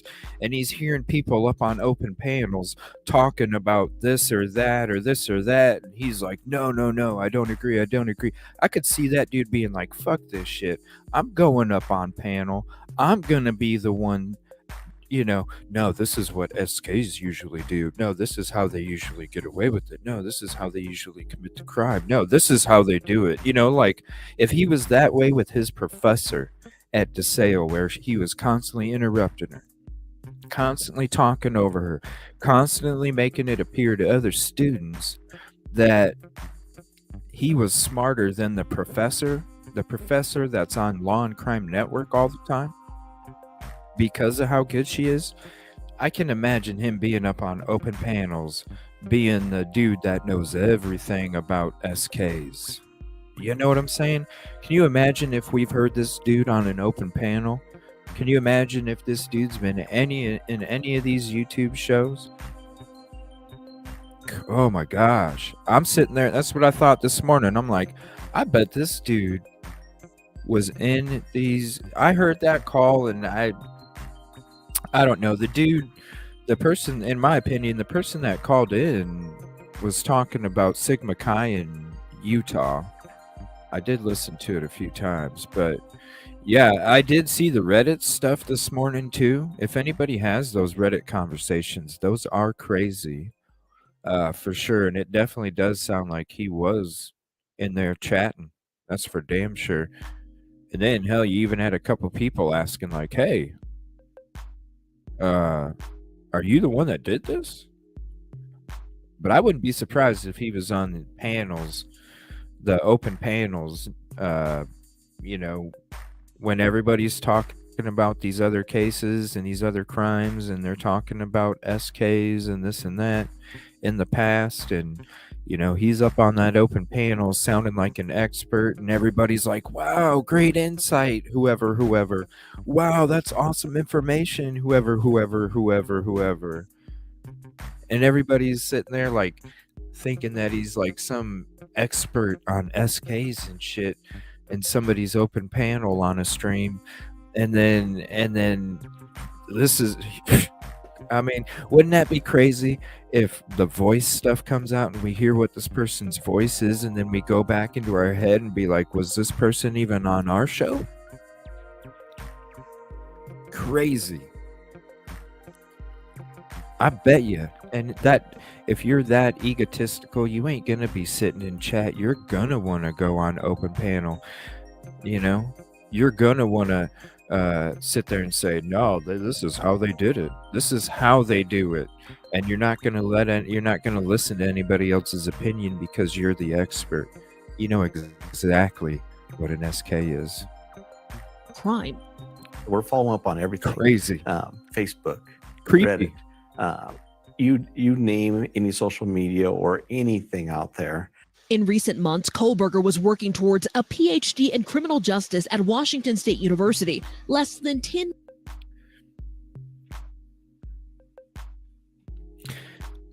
Did a voice comparison between the day of call, allegedly innocent, and after the murders, he went back to class. They were discussing it. He stayed quiet. Yeah, I know. That's what I heard too, Pam. I heard that too. Like he went right back to school, went right back to work, went to the grocery store, and I heard he was wearing gloves. But hell, it was starting to snow then. Right after, it wasn't snowing when the crime took place, but right after the crime took place, it started snowing. Idaho, has no insanity defense. They get sent to it until they're restored. Wow. Look at that. No insanity defense. And that's what we were talking yesterday. I wouldn't, with the psychological background that his family has, the studies, and then what he was studying, I wouldn't be surprised if that, when you study the brain and how it works, and you play chess when other people are, or when you play checkers when other people are playing chess, you could figure out a way to have some kind of insanity defense, He's going to get... I haven't really paid too much attention to that Lori Daybell case brewing. I really haven't. I know it's some crazy ass, like, what, demon shit or something? Like, they think it's like some kind of cult or some shit. Is that what it is? You should have stayed in Washington. Right?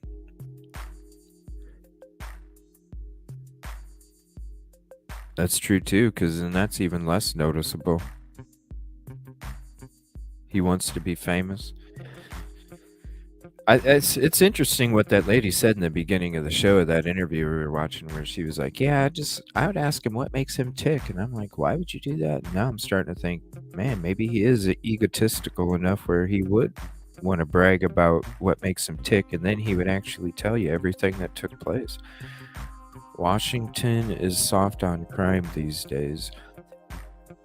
It's cult plus pretend for insurances.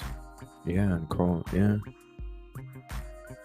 I don't know too much about that case, but yeah, some weird stuff. It has to do with like books the dude wrote. I don't know. Crazy. And then the dude that was murdered, the dad or whatever, Chad, is that what is, or no? Chad is, I might get it wrong because I don't know the case that much, but the dad that was shot, I've seen the body cam where he was like telling the LE like she's gonna do something, you know? It's like, damn, when you know something's gonna happen and you're reaching to people to help you and you can't get help. Miles from the University of Idaho. Former WSU grad student and classmate BK Norton tells NBC News, Ryan seemed odd from the beginning, but I thought it was because he was awkward, adding he continued to attend classes and continued on like nothing had happened. I still can't wrap my head around it. As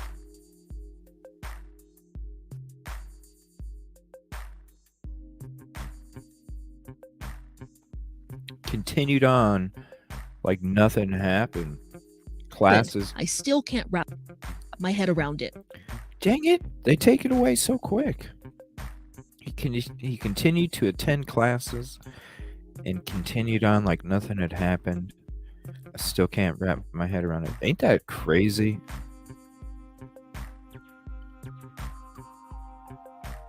Yeah, he's not gonna tell. He's gonna say someone else did it. Around it. As Moscow police contend with one of their most difficult cases in years, the chief emotional and grateful. What? Pushed religion on everybody, wrote books, and then married his sister. Whoa. For his officers. They work hard. They did it right. And the investigators and all the team we brought in did it right. I'm proud of them. Kohberger's public defender says he was home with his parents when they got a knock at the door around 3 a.m. on Friday and saw their house surrounded by police. He says they were all cooperative, but the parents were shocked and say this is out of character for their son.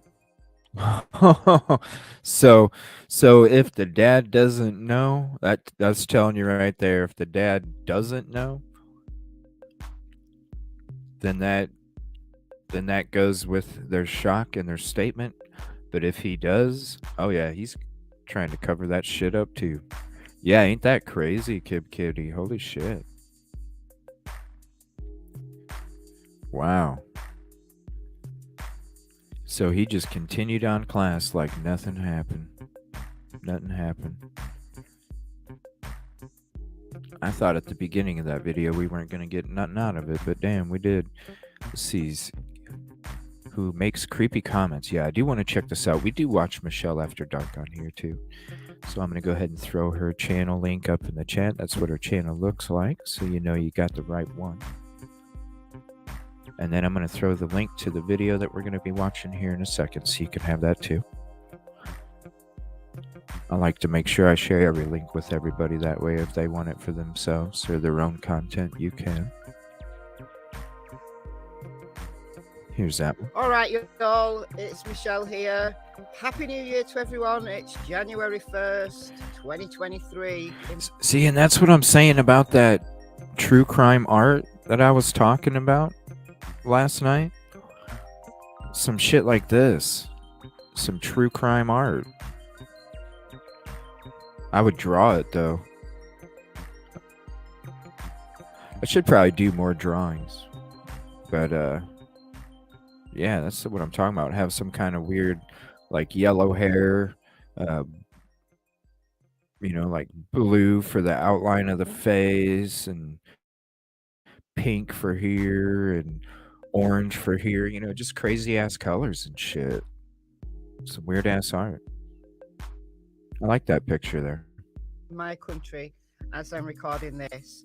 I'm going to make a video Kitty. on this later. I just want to document some of the things that are coming out, some of the troubling, disturbing things that are coming out about the Oh, killer Brian.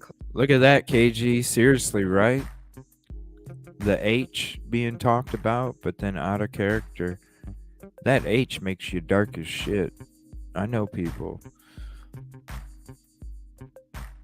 that are on that or hooked on it or were, and they're dark as shit people. I'll just see what you come up with. I'm telling you, Bruin, like drawings, I don't know. I love painting, but drawing is like my favorite. So yeah, I would definitely, but like crazy ass colors and shit. Maybe I'll do a drawing while I wait. I'm gonna order that. I'm ordering that. Thank you everybody for the Cash App last night. With that of the Cash App, I'm gonna be getting this coffee sign here for the show. Let me put it up again real quick. I'm gonna be getting this coffee sign for the show, so that's gonna hang up on the wall because I love my coffee, and a lot of people that hang out in the show love their coffee too. So I'm gonna get that coffee sign, and then I'm also gonna get the stand to do the paintings, so I don't even have to worry about a camera hanging over my shoulder or trying to come up with some kind of freaking weird ass noodle fucking thing to hold it. It's just too much. But definitely, yes, very noticeable. Well, I was thinking that too, KG. I was thinking that too, but we looked at some older pictures last night, and the nose was crooked back then too. So I'm thinking it has something to do with the boxing. But if it very well could be, it could have been broken again because it is pretty crooked, and this picture right here kind of glorifies that part of it because you can, with the artwork, you can see how off-centered it is, especially right here in this spot. Not necessarily right here. Maybe it was broke once, and that's why it was a little crooked in earlier pictures, and now it was broke again, and maybe that's why this is shifted more. I do definitely see what you're saying because there is a little more of a shift from older pictures to this picture, I feel. So that definitely could be. It would be a window into your darkest thoughts and depths. It'd be cool. Maybe I'll do a drawing instead coming up sometime instead of it. But it's going to be a crooked fucking view. That's what sucks. It's going to be a crooked view. But when I paint, the picture's right in front of me, right? When I'm drawing, the pad is at an angle. So that's why it wouldn't be too bad for drawings because the pad's already going to be at an angle. And so instead of having my camera on the left-hand side, with the angle that you got last night, I could have the camera on my right hand side would match the angle that I need to do the drawing, and so it would be a little better presentation when it comes to the drawing. It's just the painting, having that thing sitting next to me, camera just all fucking, it's just, I need to get the stand so that way I can stand like some Bob Ross shit, and then we're good to go. Kohlberger, alleged at the moment, but in custody on 4 counts. Oh no, that's a lot, man. That's a lot. Thought maybe healing nose. You get them dark circles with that H too, but yeah, it could be healing nose too. That's for sure. Especially 70 days later. You may not have noticeable signs here, but yeah, you'd still have a little teeny bit a little teeny bit of bruising, especially right in these areas right here, is where you'd probably have a little teeny bit of that bruising left, and then it would extend towards the bottom. Well, hell yeah! Like, and I was even telling everybody when I do my art stuff, you're more than welcome to not only send in your artwork, and I'll show it in the beginning of the stream, but also if you'd want to hop in and do whatever drawings we are, kind of like a community thing where we all do the same picture or something. Or also, you could even have a camera set up on your drawing yourself, and you could hop in open panel, and we could also watch you draw as well. It'd be cool. It's going to be neat. I really try. I spent 4 hours and something yesterday trying to get this camera right for this painting, and it was just a disaster. It's because my webcam cord is only 2 feet long, and that was the biggest hurdle for everything, really, was that cord only being 2 feet. I couldn't to have it hooked up on the laptop, and then the laptop, if I would have put it on a platform or something, the chance of it falling and breaking, it was like, nah, we'll just get an extension cable, or we'll get a stand or something. First-degree murder. Yeah, it's going to be neat. And felony burglary. People are coming out speaking about their experiences with Brian Kohlberger. Let's get into some of that. But first, the family of Kaylee have said that they are seeing connections between their daughter and the suspect arrested in her murder. Oh dear. Dear. The Gonsalves family told ABC News that although they don't know the suspect, they have started seeing connections between their daughter and Mr. Kohlberger. They told the network they are not ready to discuss those connections, but are happy, relieved, and thankful. It's a lot, guys. It's a lot. This is why I want to document all of this stuff. So the Daily Beast reports that Public Records list Kohlberger as a registered libertarian voter, criminology buff, who comes from a family of mental health workers. We know some of this already.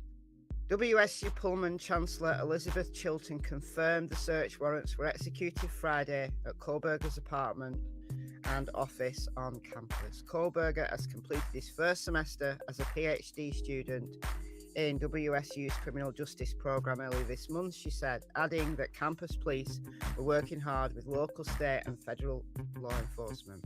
A former classmate at DeSales, who asked not to be named, said they got into a disagreement with Kohlberger during an introductory biological class project. While they didn't remember the conversation, they recalled Kohlberger as very intelligent and well-spoken, but seemingly detached. Maybe I need to make my mouse bigger. Emotionless, shall we? That's what I should do. Should see it better. He was very leveled and somewhat imposing. There wasn't much emotion displayed in him. He had an intense stare.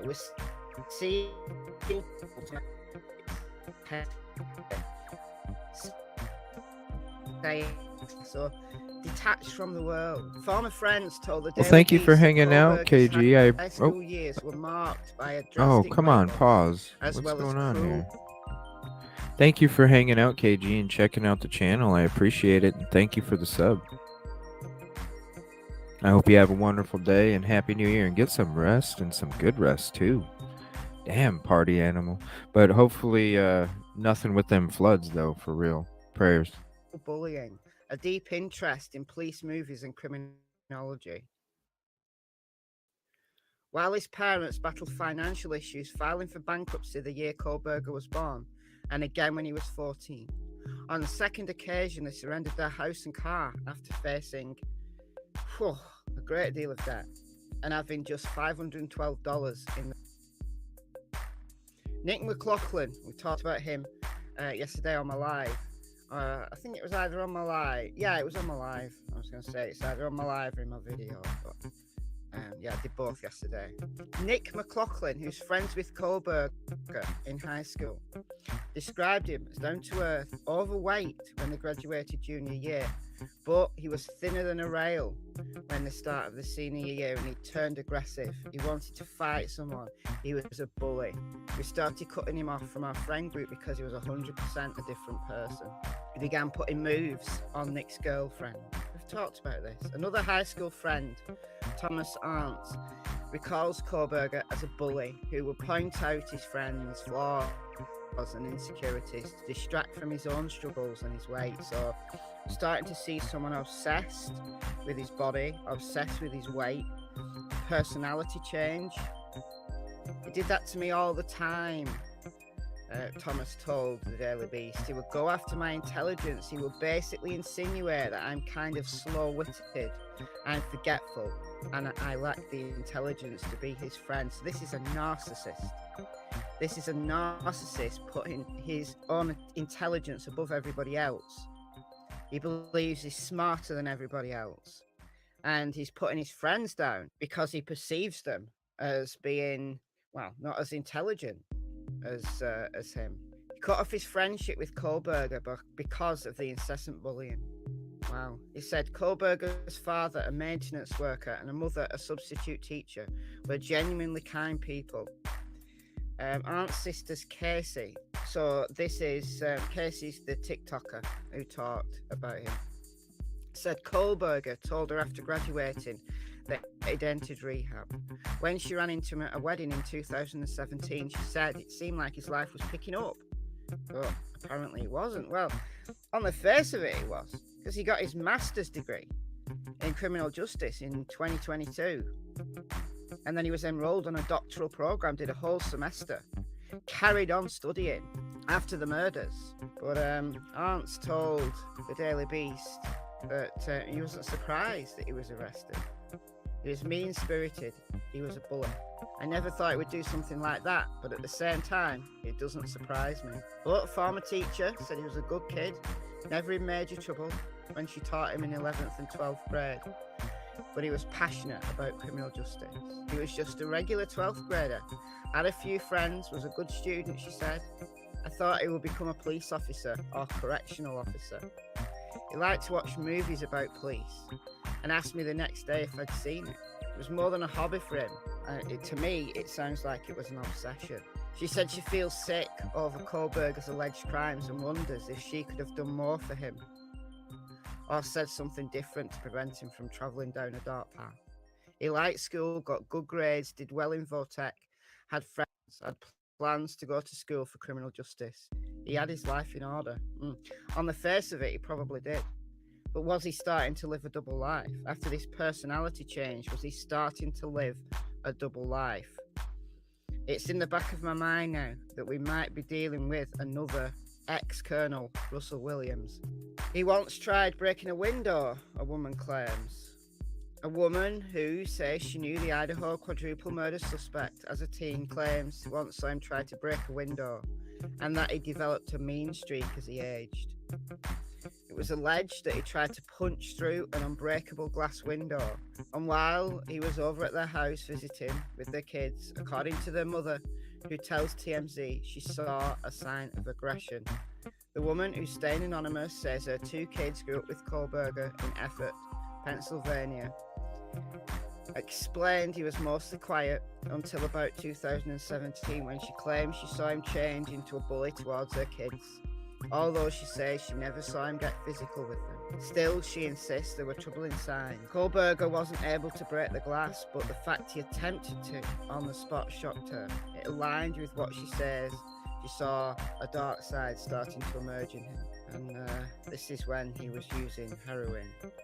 This drastic weight loss, we see this drastic weight loss with him. Yeah, you get real dark when you get into that age, that's for sure. When he was studying, and the weight loss too, degree, which was a psychology degree, looks gaunt. The woman tells us that she and her daughter ran into Kohlberger at a wedding. I'm wondering whether this is Casey's mother who's talking here. There's more, guys. Is the Mail Online. So he's accused of scaring female staff at a brewery and branding on a B word for spurning his advances. Jordan Serulnik, who's 34, runs the Seven Sirens Brewery Company, says Kohlberger had problematic interactions with a woman at his bar. So he told NBC that workers label Kohlberger in their systems as a guy who makes creepy comments, who once called a staffer a B word for spurning his advances. The scrutiny into Kohlberger's character comes after he denies the allegations while police believe he's guilty. Reading his staffer's notes on Kohlberger, Serulnik of Central Valley said, "Hey, this guy makes creepy comments. He'll have 2 or 3 beers and then just get a little too comfortable." The brewery owner noted that Kohlberger would also ask women in the bar who they were with and where they lived. When they would get upset with them a little. Wow. I'm wondering Incel, whether right? this was Kaylee's stalker. When Kaylee, Maddie, and Wow. the guy were Yep. walking from the corner club to the grub truck, when Maddie said she told Adam everything, was it about this creeper? We can only speculate, but I've seen just so many worrying things here. The bar Wow. owner said he went up to him and said, Good "Hey, info, Brian, Michelle welcome After back. Dark. We appreciate you coming back. I just wanted to talk to you real quick. Make sure you're going to be respectful this time. We're not going to have any issues." He said that Kohlberger was startled. He was shocked. "I don't know what you're talking about. You'll totally have me confused." Now, is this him playing dumb? That he doesn't know what the bar owner's talking about? Wow. Playing dumb here? Or said that Kohlberger Yeah, so was see, startled? I said, "Hey, bro." it's like we were saying a couple days ago, he was probably the one following, because remember when we watched that interview with Vape Shop Guy a couple weeks ago, and Brian Enton was asking him, about like when, he was like, "Oh, no. Only when they would go to the bars from home and when they would go to home from the bars is when she would talk about this person." And right here, bar owner knows that he's there. So he definitely frequented bars. Hey, and welcome. I heard his dad was never around. And oh, really? It is a good article. I wish I could actually get the real article. Let me see if it shows it in the beginning. I don't think it does. I don't see the sources. Let me scroll down here.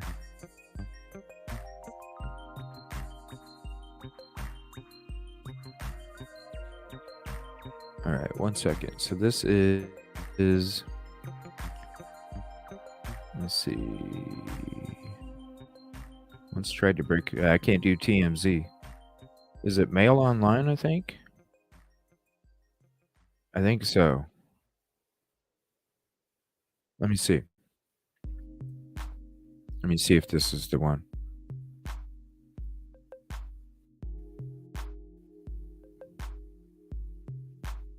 Let's see. Oh my gosh, the pop-up ads on this one. Holy crap. Daily Mail. It's...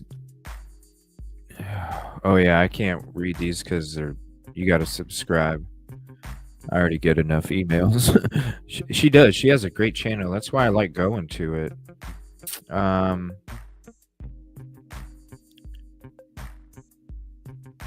Yeah, that's the one I clicked on. Daily Beast. Daily Beast is the other one. Daily Beast. Independent. Oh well.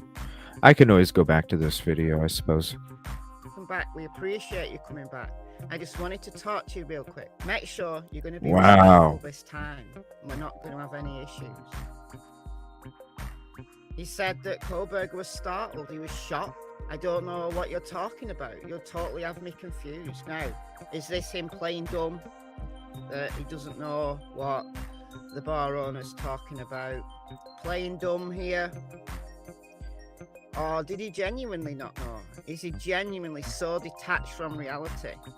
So emotionless, so lacking the empathy? Do we have signs of a psychopath here? It's a lot, guys. However, there's a press release.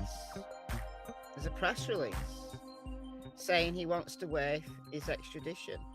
Let's read this. Mr. Brian Kohlberger has scheduled an extradition hearing on January 3rd. The Monroe County Public Defender's Office has assumed representation for the purposes of this hearing. Mr. Kohlberger intends to waive his extradition hearing to expedite his transport to Idaho. Mr. Kohlberger has been accused of very serious crimes, but the American justice system cloaks him in a veil of innocence. He should be presumed innocent until proven otherwise, not tried in the court of public opinion. Still, we can't ignore what people are coming out and saying. Multiple people coming out and giving us really detailed examples of problematic behaviour in Brian Kohlberger. But he is innocent of these murders until proven guilty in a court of law. That's right. I understand all that. Yep. But we've got to document all of these troubling accusations that are being made. And looks forward to resolving these matters. Of the case unless and until a fair trial in court, at which time all sides may be heard and inference challenged. Mr. Kohlberger is eager to be exonerated of these charges and looks forward to resolving these matters as promptly as possible. So I think this guy's going to plead not guilty. That's a cool picture. He's going to say it wasn't him. He's going to try and beat the system. He's going to try and fight the law. Is the law going to win? Wow, it's a lot, guys. I love that art. So I'll be back later with a more detailed video. I love that art. I used to have a Kodak program on my old laptop. It was awesome. It turned all this shit into cartoons and stuff. Cherry, if you're in here, it would be cool to turn some of these into some of these cartoony pictures. I want to show something she did. She also, in the top right of the screen, where the podcast logo is, she also made this logo too, this cool little cartoon true crime flashlight little animation thing. So I want to thank you for that. I bet you she could do some kind of artwork like that over there for the show too. Pretty cool. Yeah, that was a great video. I'm gonna definitely keep that one. That's for sure. Yeah, he's like saying, come on. It's like, I know I would get the stream shut down, but if we watched some shit about Ted Bundy, it was the same thing. He even represented himself as a lawyer. Even in Florida, the judge in Florida even told him, you know, basically it sucks that you committed these crimes because I think you really could have been a good lawyer at the end of the trial. It was crazy.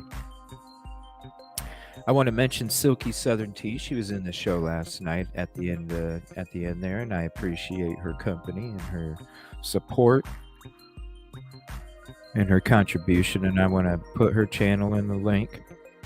She's got a new video out today. Let me see here. A lot of good videos here with the Idaho 4 stuff. All good videos here. So I wanted to throw her new video out there real quick.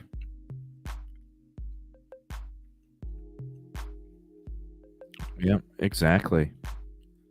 Come and get me, right? Crime Talk Year in Review. That's Year in Review. Seven Sirens Brewery. Is this the same thing that we just read? We'll go back to JLR real quick. Here's his channel again. Let me put the link in the chat. And then I'll put the link to this next video in the chat as well as soon as we start playing it. This might be the same thing of what we were hearing. I don't know. Great video by Michelle After Dark. Great work.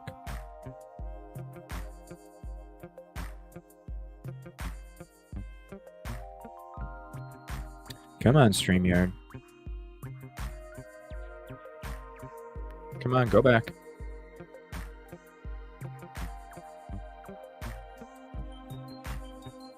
This was weird. just reported by the Daily Mail.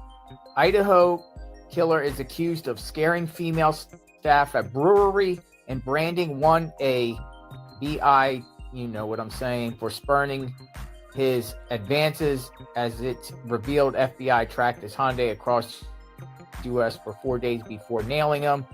Brian Kohlberger, 28, was taken into custody Friday from a brutal Idaho quadruple murders that gripped the nation. Jordan Cyrulnik, 34, owner of the 7 Siren Brewing Company, accused Kohlberger of harassing his female staff and customers at the Pennsylvania bar. So this was in Pennsylvania. He said his staff had made notes about Kohlberger's behavior and that he confronted the man once, but Kohlberger refuted the allegations and left. The bar is located near his Pennsylvania home, where police tracked him down after surveying his white Hyundai for 4 days.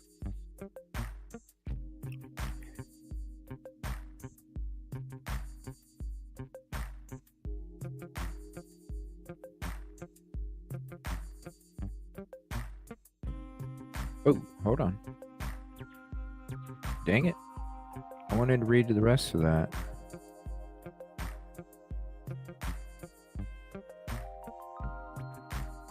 Let's see. His Washington State University criminology classmates said he became more talkative after the killings, but turned something. Let me slow the speed down here. But turned something. But turned... Okay, his Washington State University criminology classmates said he became more talkative. Here, let me... I don't know if you guys can see this or not. Let me take this off real quick. And let me go to full screen. Is it being blocked? Hopefully not. Let me look. Shit, it is. Let me take away this banner too. Can you guys... His Washington State University criminology classmate said he became more talkative after the killings, but turned deadpan something. Slangs were discussed. But turned what? Deadpan?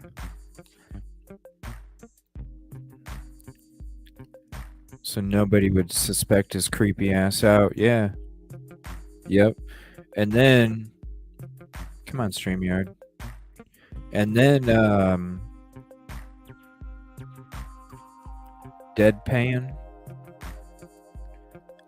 Since or after or something slangs were discussed, there's got to be another word after that. After, maybe after slangs were discussed. Was more talkative after the killings, but turned deadpan something slangs were discussed. Oh. But turned deadpan when the slangs were discussed. Damn, he went through this quick. I'm surprised slowing it down caught it. The classmates noted that Kohlberger was intelligent but had few friends after allegedly making anti-LGBTQ comments. Really? Huh. Kohlberger, 28, who was charged with the murder. Man stunned after frozen iguanas start dropping from tree. What? While there, Jordan Cyrulnik, 34, who runs 7 Siren Brewing Company, said Kohlberger had problematic interactions with women at his bar. Told NBC workers labeled Kohlberger in their systems as a guy who makes creepy comments and said he once called a staffer a bitch for spurning his advances. The scrutiny into Kohlberger's character comes as he denies the allegations while police believe he is guilty after it was revealed the FBI tracked his Hyundai across the country for 4 days before Christmas, then arrested him at his Poconos home. Whoa, and that anonymous post on there about chilling in the fucking wooded area in the Poconos, laughing, getting away with it. Wasn't that the same post that said something about a ceiling fan?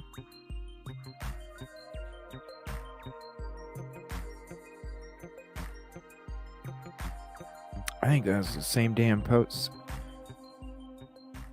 Then arrested him at his Poconos home. What? The Poconos? I thought it was Scranton. Is that the Poconos?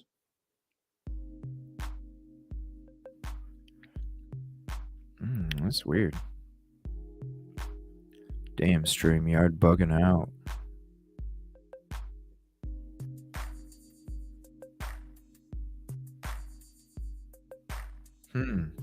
Scrutiny into Kohlberger's character comes as he denies the allegations. While police believe he is guilty after it was revealed the FBI tracked his Hyundai across the country for 4 days before Christmas, then arrested him at the Poconos. And this is the owner of the bar. This is the owner of the Seven Siren Brewing Company. Well, you don't need to show This him. is a picture of the bar. It's located in, it says here, less than an hour away from Kohlberger's Pocono home. It's actually... So reading his staffer's notes on Kohlberger, Searleneck of Central Valley said, hey, this guy makes creepy comments. Keep an eye out on him. He'll have 2 or 3 beers and then just get a little too comfortable. The brewery owner noted that Kohlberger would also ask women in the bar who they were with and where they lived. When they ignored him, he would get upset with them a little bit. Was he trying to find a victim that way? in Bethlehem. Reading it. You know, where do you live? Oh, I live over here. Kaboom. Staffer's notes on Kohlberger, he said of Central Valley, said, hey, this guy makes creepy comments. Keep an eye on him. He'll have 2 or 3 beers and then just get a little too comfortable. The brewery owner noted that Kohlberger would also ask women in the bar, but they were who they were with and where they lived. When they ignored him, he would get upset with them a little bit. The bar owner said the last he spoke with Kohlberger, he confronted the man about his alleged inappropriate behavior. I went up to him and said, hey, Brian, welcome back. We appreciate you coming back. I just want to talk to you real quick and make sure that you're going to be respectful this time and we're not going to have any issues. He said the 28-year-old was startled. He was shocked that I was saying that. I don't know what you're talking about. You totally have me confused. Kohlberger never showed up at the bar ever again. So there you go. There's a story Never by showed up ever again, huh? Daily. Never showed up ever again. Huh.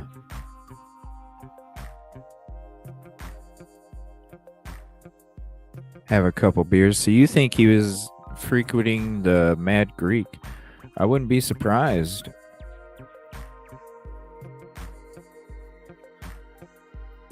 You know?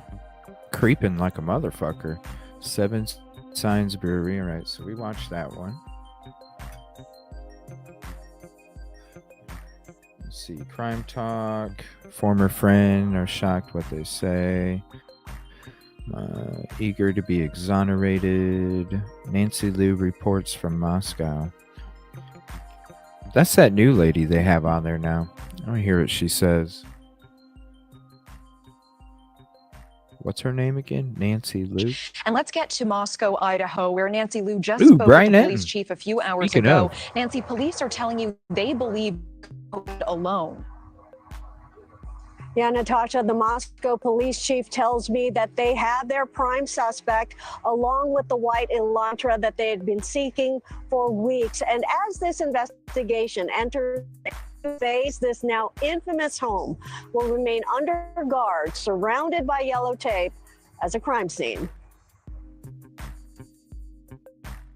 to us releasing the name, we had over 400 people calling in. The investigation is hardly over. A day after announcing an arrest in the Moscow murders, Chief James Fry says a new focus is building a case against Bryan Kohberger. If you've known him, if you've dealt with him at any point in time, this is now where we become more laser focused on one thing, and we're going to find out as much information as we can, but we still need our community and people's help.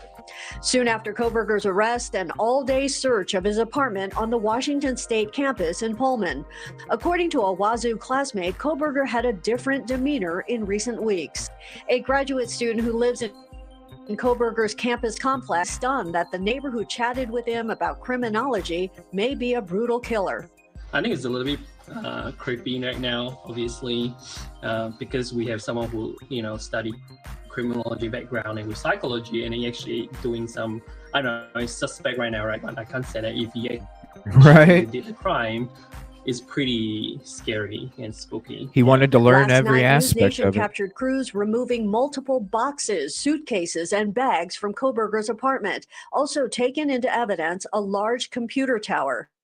The chief has yet to hear what was recovered, but says, like the rest of the investigation, the public may not learn about it anytime soon.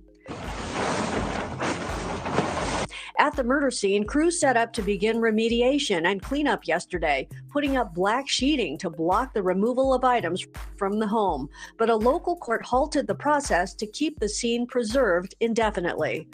Why would the court want that? And this is what I don't understand. Why were they even setting all that stuff up when he was arrested already?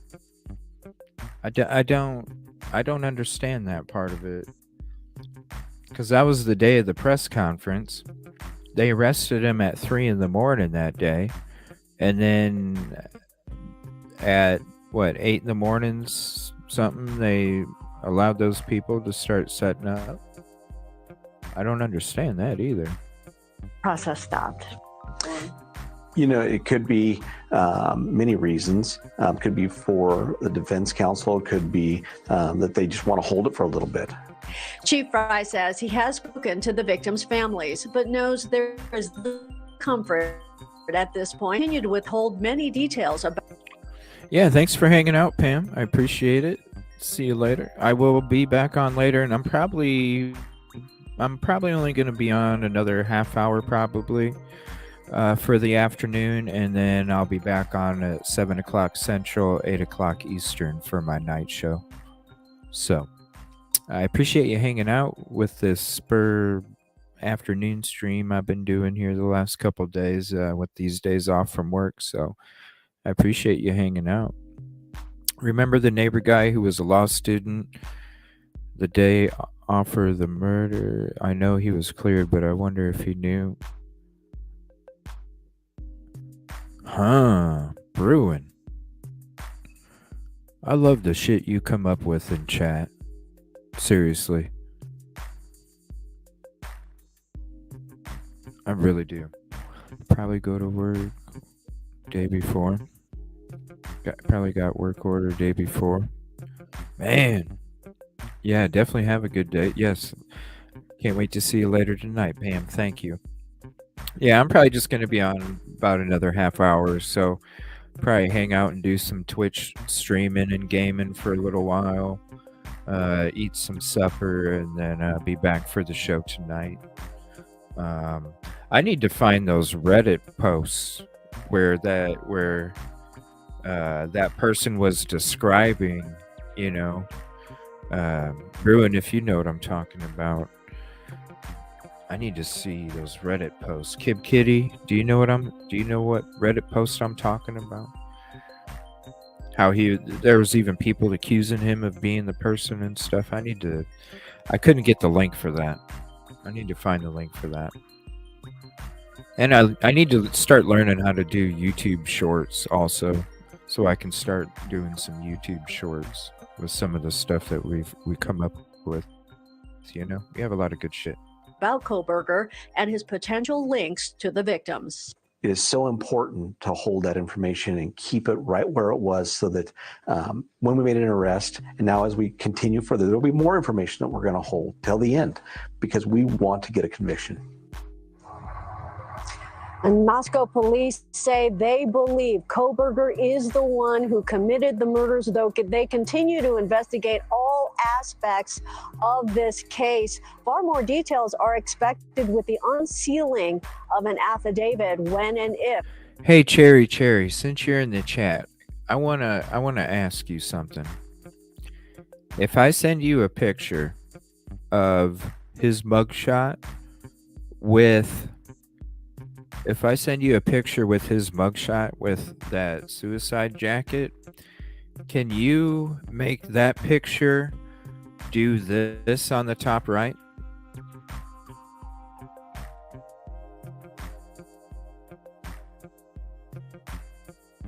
I think it would be really cool if whatever cases we're talking about, we could do that with their picture when it comes to these kind of creepy ass cases and shit. So we're talking about, like this person, for instance. So while we're talking about this person, I could have their cartoon pic with the little flashlight going around on them. Let me know if that'd be something you'd enjoy doing. Because they're really good stuff, seriously. Is it the... No, it's not the Papa and Dustin chat. It was in Alex's stream this morning. And I couldn't see the link for it. It was these Reddit posts that... I don't know how to explain it. It was basically like... What was the name? Inside Looking or something? Kid Kitty. Do you remember what that person was using for their screen name or their Reddit name? Wasn't it like Inside Looking or something like that?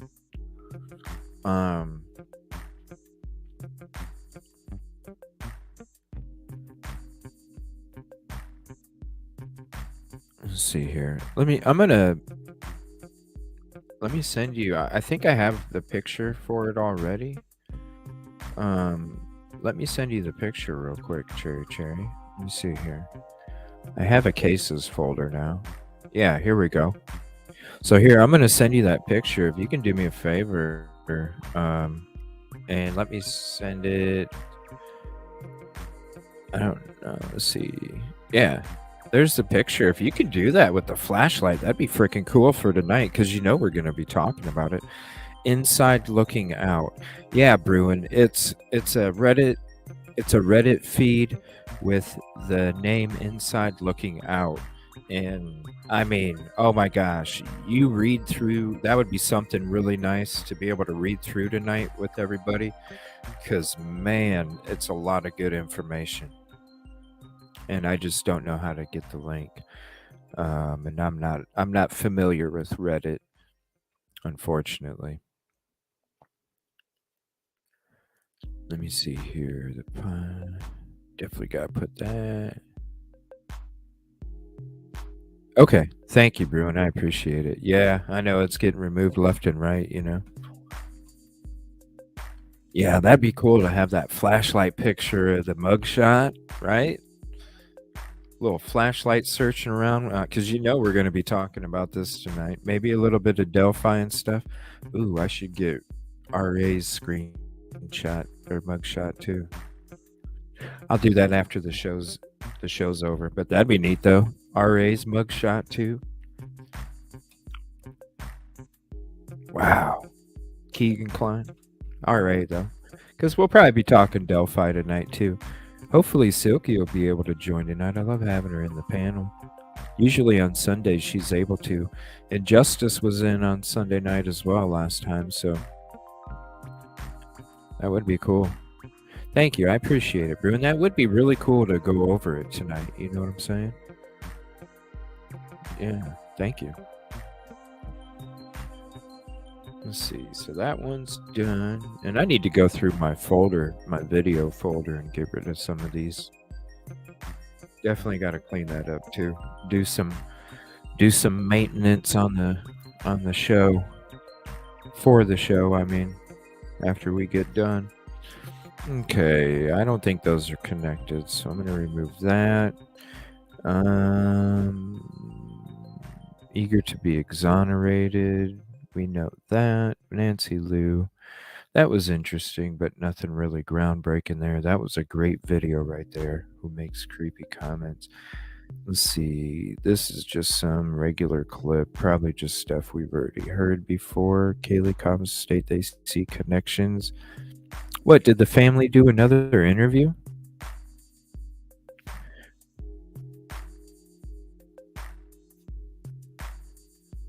If I can find it out.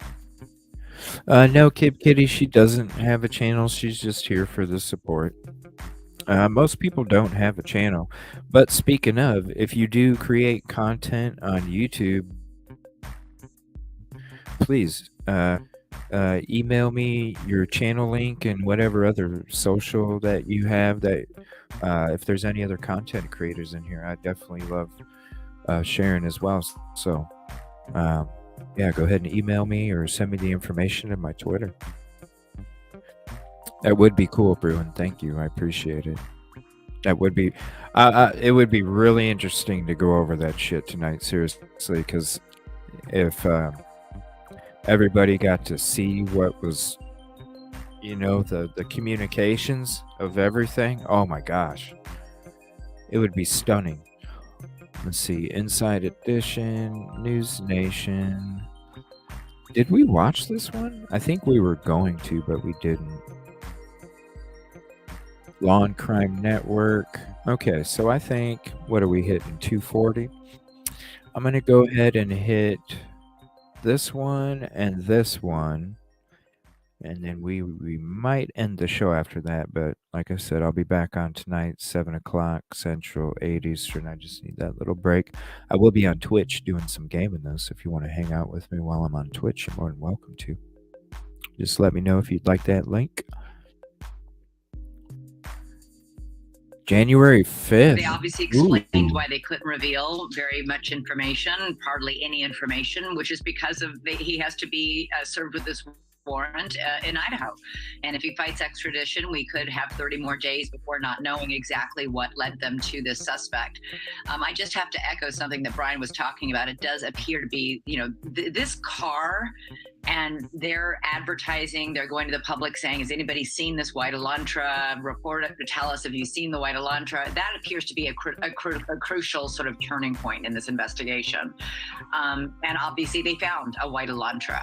But think about it. You know, somebody in that apartment complex in Pullman, Washington, neighbors of the suspect knew he had a white Elantra. I'm sure people in the community called in and said, this guy, and that maybe started the investigation, started the focus on him. They clearly have evidence. You do not charge somebody with first-degree counts without some sort of evidence. So clearly they've got some evidence. They just can't release it right now. But my goodness, my heart goes out to the families and what they've been through and how relieved they must feel as they start this celebration of life in less than an hour for their loved ones. So that there's finally been an arrest, finally been a break in this case has got to be absolutely huge for them. Absolutely.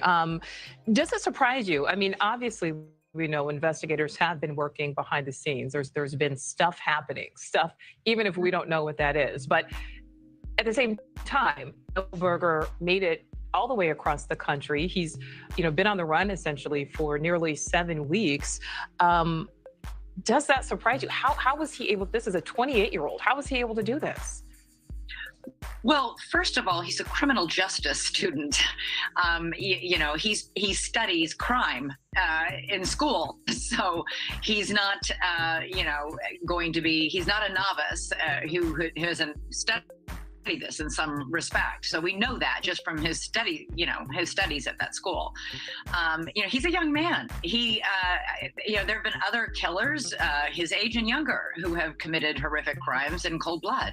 We don't know yet anything about why he if he's guilty of these, and that does remain to be seen. He's only been arrested. He has not yet been convicted. We don't know yet any of the evidence implicating him. But, what's the connection between him and these 4 victims? There have been reports that he was following the It was Alex Erickson here. I'll show the channel here. I do watch her streams from time to time, but it's a hell of a time with the email, trying to get one. And trust me, I know, because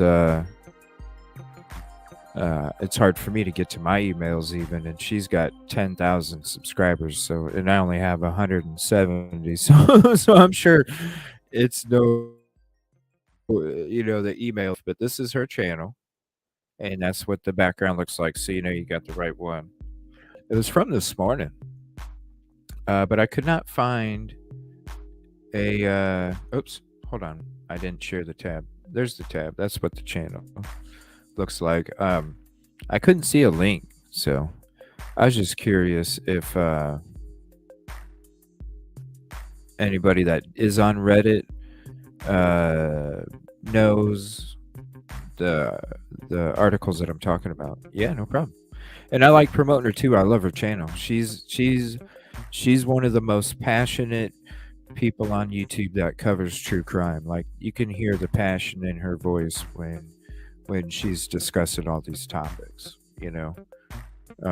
definitely a great channel to watch. It was on there this morning. 3 young women on Instagram in some cases, which is not uncommon. My son goes to college in a big city where there are lots of schools very close by, and kids meet each other, invite each other to parties who don't know each other. They all follow each other through Instagram and can share locations. And, this person is just a few blocks away from me. We know that he was a 2-minute drive away from the campus and the crime scene. His eyes do look pretty dark right there, But then again, it could be the shadows. But if you go back to this picture, you can definitely see the dark circles under his eyes right there. Those stick out like crazy, and that ain't shadow. That's not shadow. That's really dark circles under your eyes. That's not shadow. Invite each other to parties who don't know each other. They Thank all you. I follow each other appreciate it, through bro. Instagram and can share locations. And, this person is just a few blocks away from me. We know that he was I see what KG was saying. a 2-minute drive away from the campus and the crime scene. So he might not have known these young girls, but he might have fixated on them. We don't know yet what the answers are to how he came to that house that night, if in fact he is the killer. And hopefully police will provide that. The FBI, who's obviously been working very hard along with state police and all these weeks behind the scenes, will be able to share some of that evidence as the warrant is opened once he finally gets back to Idaho. And we'll find out more. I will say it's not surprising they haven't found the murder weapon. If in fact he's guilty of this crime, this young man drove all the way across the country in the white Elantra. I'm assuming, at some point in the last couple of weeks, anywhere along the way, he could have tossed a knife out the window. So, or buried a knife or gotten rid of the knife in some way. That is an easy thing to do when you're driving across the country through the great open stretches of land, especially in the Northwest. Gorgeous territory out there, but lots of wide open space where you could get rid of a knife. Yep. Absolutely. Elizabeth, you said something that... And all those rest stops in between, too. I mean, 37-hour drive, that's a lot of rest stops, a lot of gas stations. Stood out to me. You have a lot of food. That goes to college. Do you think that this arrest, will bring some closure, will bring some confidence back, not only to the students who attend, but also to the parents who, are sending their kids to campus? Listen, this is a trauma, and I think we can't underestimate this. I've written a lot. I do a lot of work in a nonprofit right now about mental health and trauma, and for students at this school, parents of those students at this school who, were not victims of this horrific crime. This has been a trauma. I know, I'm hungry too. It will take a while to feel safe. Sometimes I'm hungry. People who've gone through something like this will struggle with this for decades of their lives yet to come. Thank you for watching. Go to newsnationnow.com. Yeah, they're going to. Yeah, I'm starving too. I might have to. I don't know. I'm not crazy hungry. I might wait a little bit longer. Usually I don't eat until about 3:30, 4 o'clock, and it's only 2:50 right now. All right, I wanted to check. What was that other video? It was this one right here, Law and Crime Network. And that, no, we don't need that one. And I need to go, during the break between the shows, I need to go through this folder and kind of clean it up a little bit. All right, we're going to check out this Law and Crime.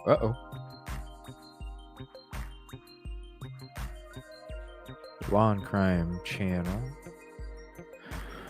And then I'll go ahead and end the stream.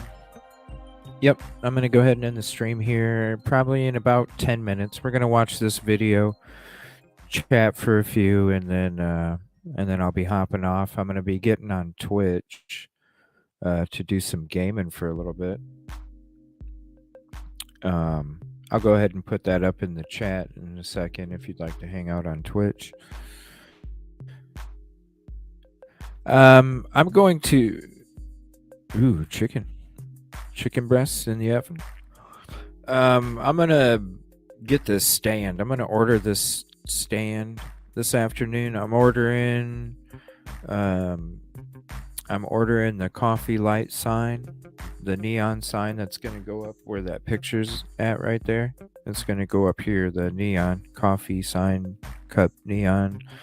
And then I'm gonna get that stand. And then actually, to be honest, when I'm doing the painting streams, I'll probably get it, if I order it today, I'll probably get it hopefully by the end of the week, middle, end of the week or something. So maybe by next weekend. And I'm probably just going to put the stand where the guitar goes. Just put it in the corner right there. And then all I'll have to do is have my laptop where it normally sits, hook up the camera. It's going to stand up here. And then it's going to record straight at the fucking corner where the stand is going to be for the painting. So I'm probably just going to... I tried messing with the setup earlier. And even though I could get the camera on a platform that was behind me, I had to have the laptop all the way up there with the web camera. And then the web camera was up here, but it was so much farther back. Because yesterday when I had the web camera like sitting right next to me, trying to get it down here, that web camera was literally like maybe that far from the stand that I had the canvas sitting on. So there's no like zoom feature. There's no, I tried looking, there's no zoom feature. There's no you can't adjust it at all. So with it being way back here on that platform I messed with this morning, it was just so far back, it literally made the canvas look like it was like this big. And I'm like, that's not going to work. You got to be able to see it. So that's when I'm like, you know what? I appreciate the Cash Apps from last night. And I told everybody that's what goes to the show. So I'm going to buy the coffee sign that's going up there with the Cash Apps. And then I'm going to buy the stand that I can put so I can do the paintings, have the laptop sit in the same spot, and have the camera right here. So it'll look like some Bob Ross shit instead. I'm just going to have to wait to do that. So I'm going to order that stuff this afternoon, and then hopefully I can get that by the weekend.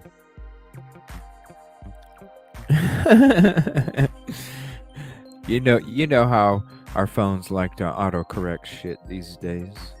All right, so let me throw this up in chat real quick.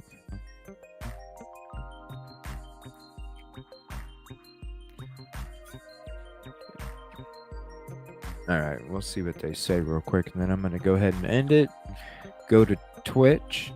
I'll throw up that link in a second, and then I'll be back on for 7 o'clock Central, 8 o'clock Eastern.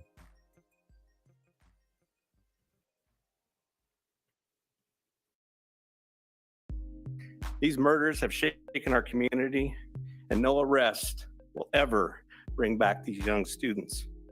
However, we do believe justice will be found through the criminal process. After weeks of no leads, no suspects, and no arrests, a person of interest is finally arrested in connection to the once unsolved University of Idaho quadruple murders. Detectives arrested 28-year-old Brian Christopher Kohlberger in Albrightsville, Pennsylvania, on a warrant for murders of Ethan, Zana, Madison, and Kaylee. It was a sigh of relief 47 days after the 4 students were found brutally stabbed to death in their off-campus home. A criminal complaint was filed yesterday here in Latah County, charging the defendant, Mr. Kohlberger, with 4 counts of first-degree murder, in addition to felony burglary, which involves entering the residence with the intent to commit the crime of murder. Investigators believe Kohlberger, a Washington State University graduate student, is responsible for the brutal slayings. At a press conference on Friday, investigators confirmed Kohlberger has a residence in Pullman, Washington, about 15 minutes from Moscow, Idaho. But it was thousands of miles away at a home in Albrightsville, Pennsylvania, that Kohlberger was arrested. Authorities now say they're working to bring Kohlberger back to Idaho. The process at this point is, since he was arrested in another state, he has the opportunity to either waive extradition and return voluntarily to the state of Idaho, or if he prefers not to waive extradition, then we will initiate extradition proceedings through our governor's office. If we do that, it can take a while for him to get here. So again, I'm asking for your patience and understand that's just the way the system works. But he's trying to. Right now, Kohlberger is. He's trying to. If we do that, it can, or if he prefers not to waive extradition, then the process at this point is, since he was arrested in another state, he has the opportunity to either waive extradition and return voluntarily to the state of Idaho, or if he prefers not to waive extradition, then we will initiate extradition proceedings through our governor's office. If we do that, it can take a while for him to get here. So again, I'm asking for Thank God he's trying to get there as quick as possible. That's cool. your patience and understand that's just the way the system works. Right now, Kohlberger is being held in Monroe County, Pennsylvania, and is set to appear in court for an extradition hearing on Tuesday. He's being held without bond in Pennsylvania, and Latah County prosecutors say it will be the same case when he's back in Idaho. He has had an initial appearance in front of a judge in Pennsylvania. He is being held without bond, and the warrant from our magistrate judge here also provides for no bond. Following his arrest, some online reports swirled that Kohlberger asked officials whether any other arrests had been made when he was in police custody. Can you confirm that Kohlberger asked whether or not anyone else had been arrested when he was in custody? I cannot confirm that, or I'm not sure of that information, but that would still be a part of our investigation. When asked whether the public is safe or if another suspect could be involved, Moscow Police Chief James Fry had this to say. What I can tell you is we have an individual in custody who committed these horrible crimes, and I do believe our community is safe, but we still need to be vigilant, right? But many aspects of the case are still unclear. Investigators say it's because of a sealed probable cause affidavit. The factual basis for the charges are an affidavit that is on file with the court. According to the rules of the Idaho Supreme Court, that is sealed until Mr. Kohlberger is physically back in Latah County and has been served with the Idaho arrest warrant. Latah County prosecutors say they believe that probable cause affidavit will be unsealed after Kohlberger returns to Idaho and has his initial appearance. At that point, we hope to learn more about the investigation and Kohlberger as a suspect. But for now, authorities ask that anyone with more information about Kohlberger come forward. Y'all now know the name of the person who's been charged with these offenses. Please get that information out there. Please ask the public, anyone who knows about this individual, to come forward. Call the tip line.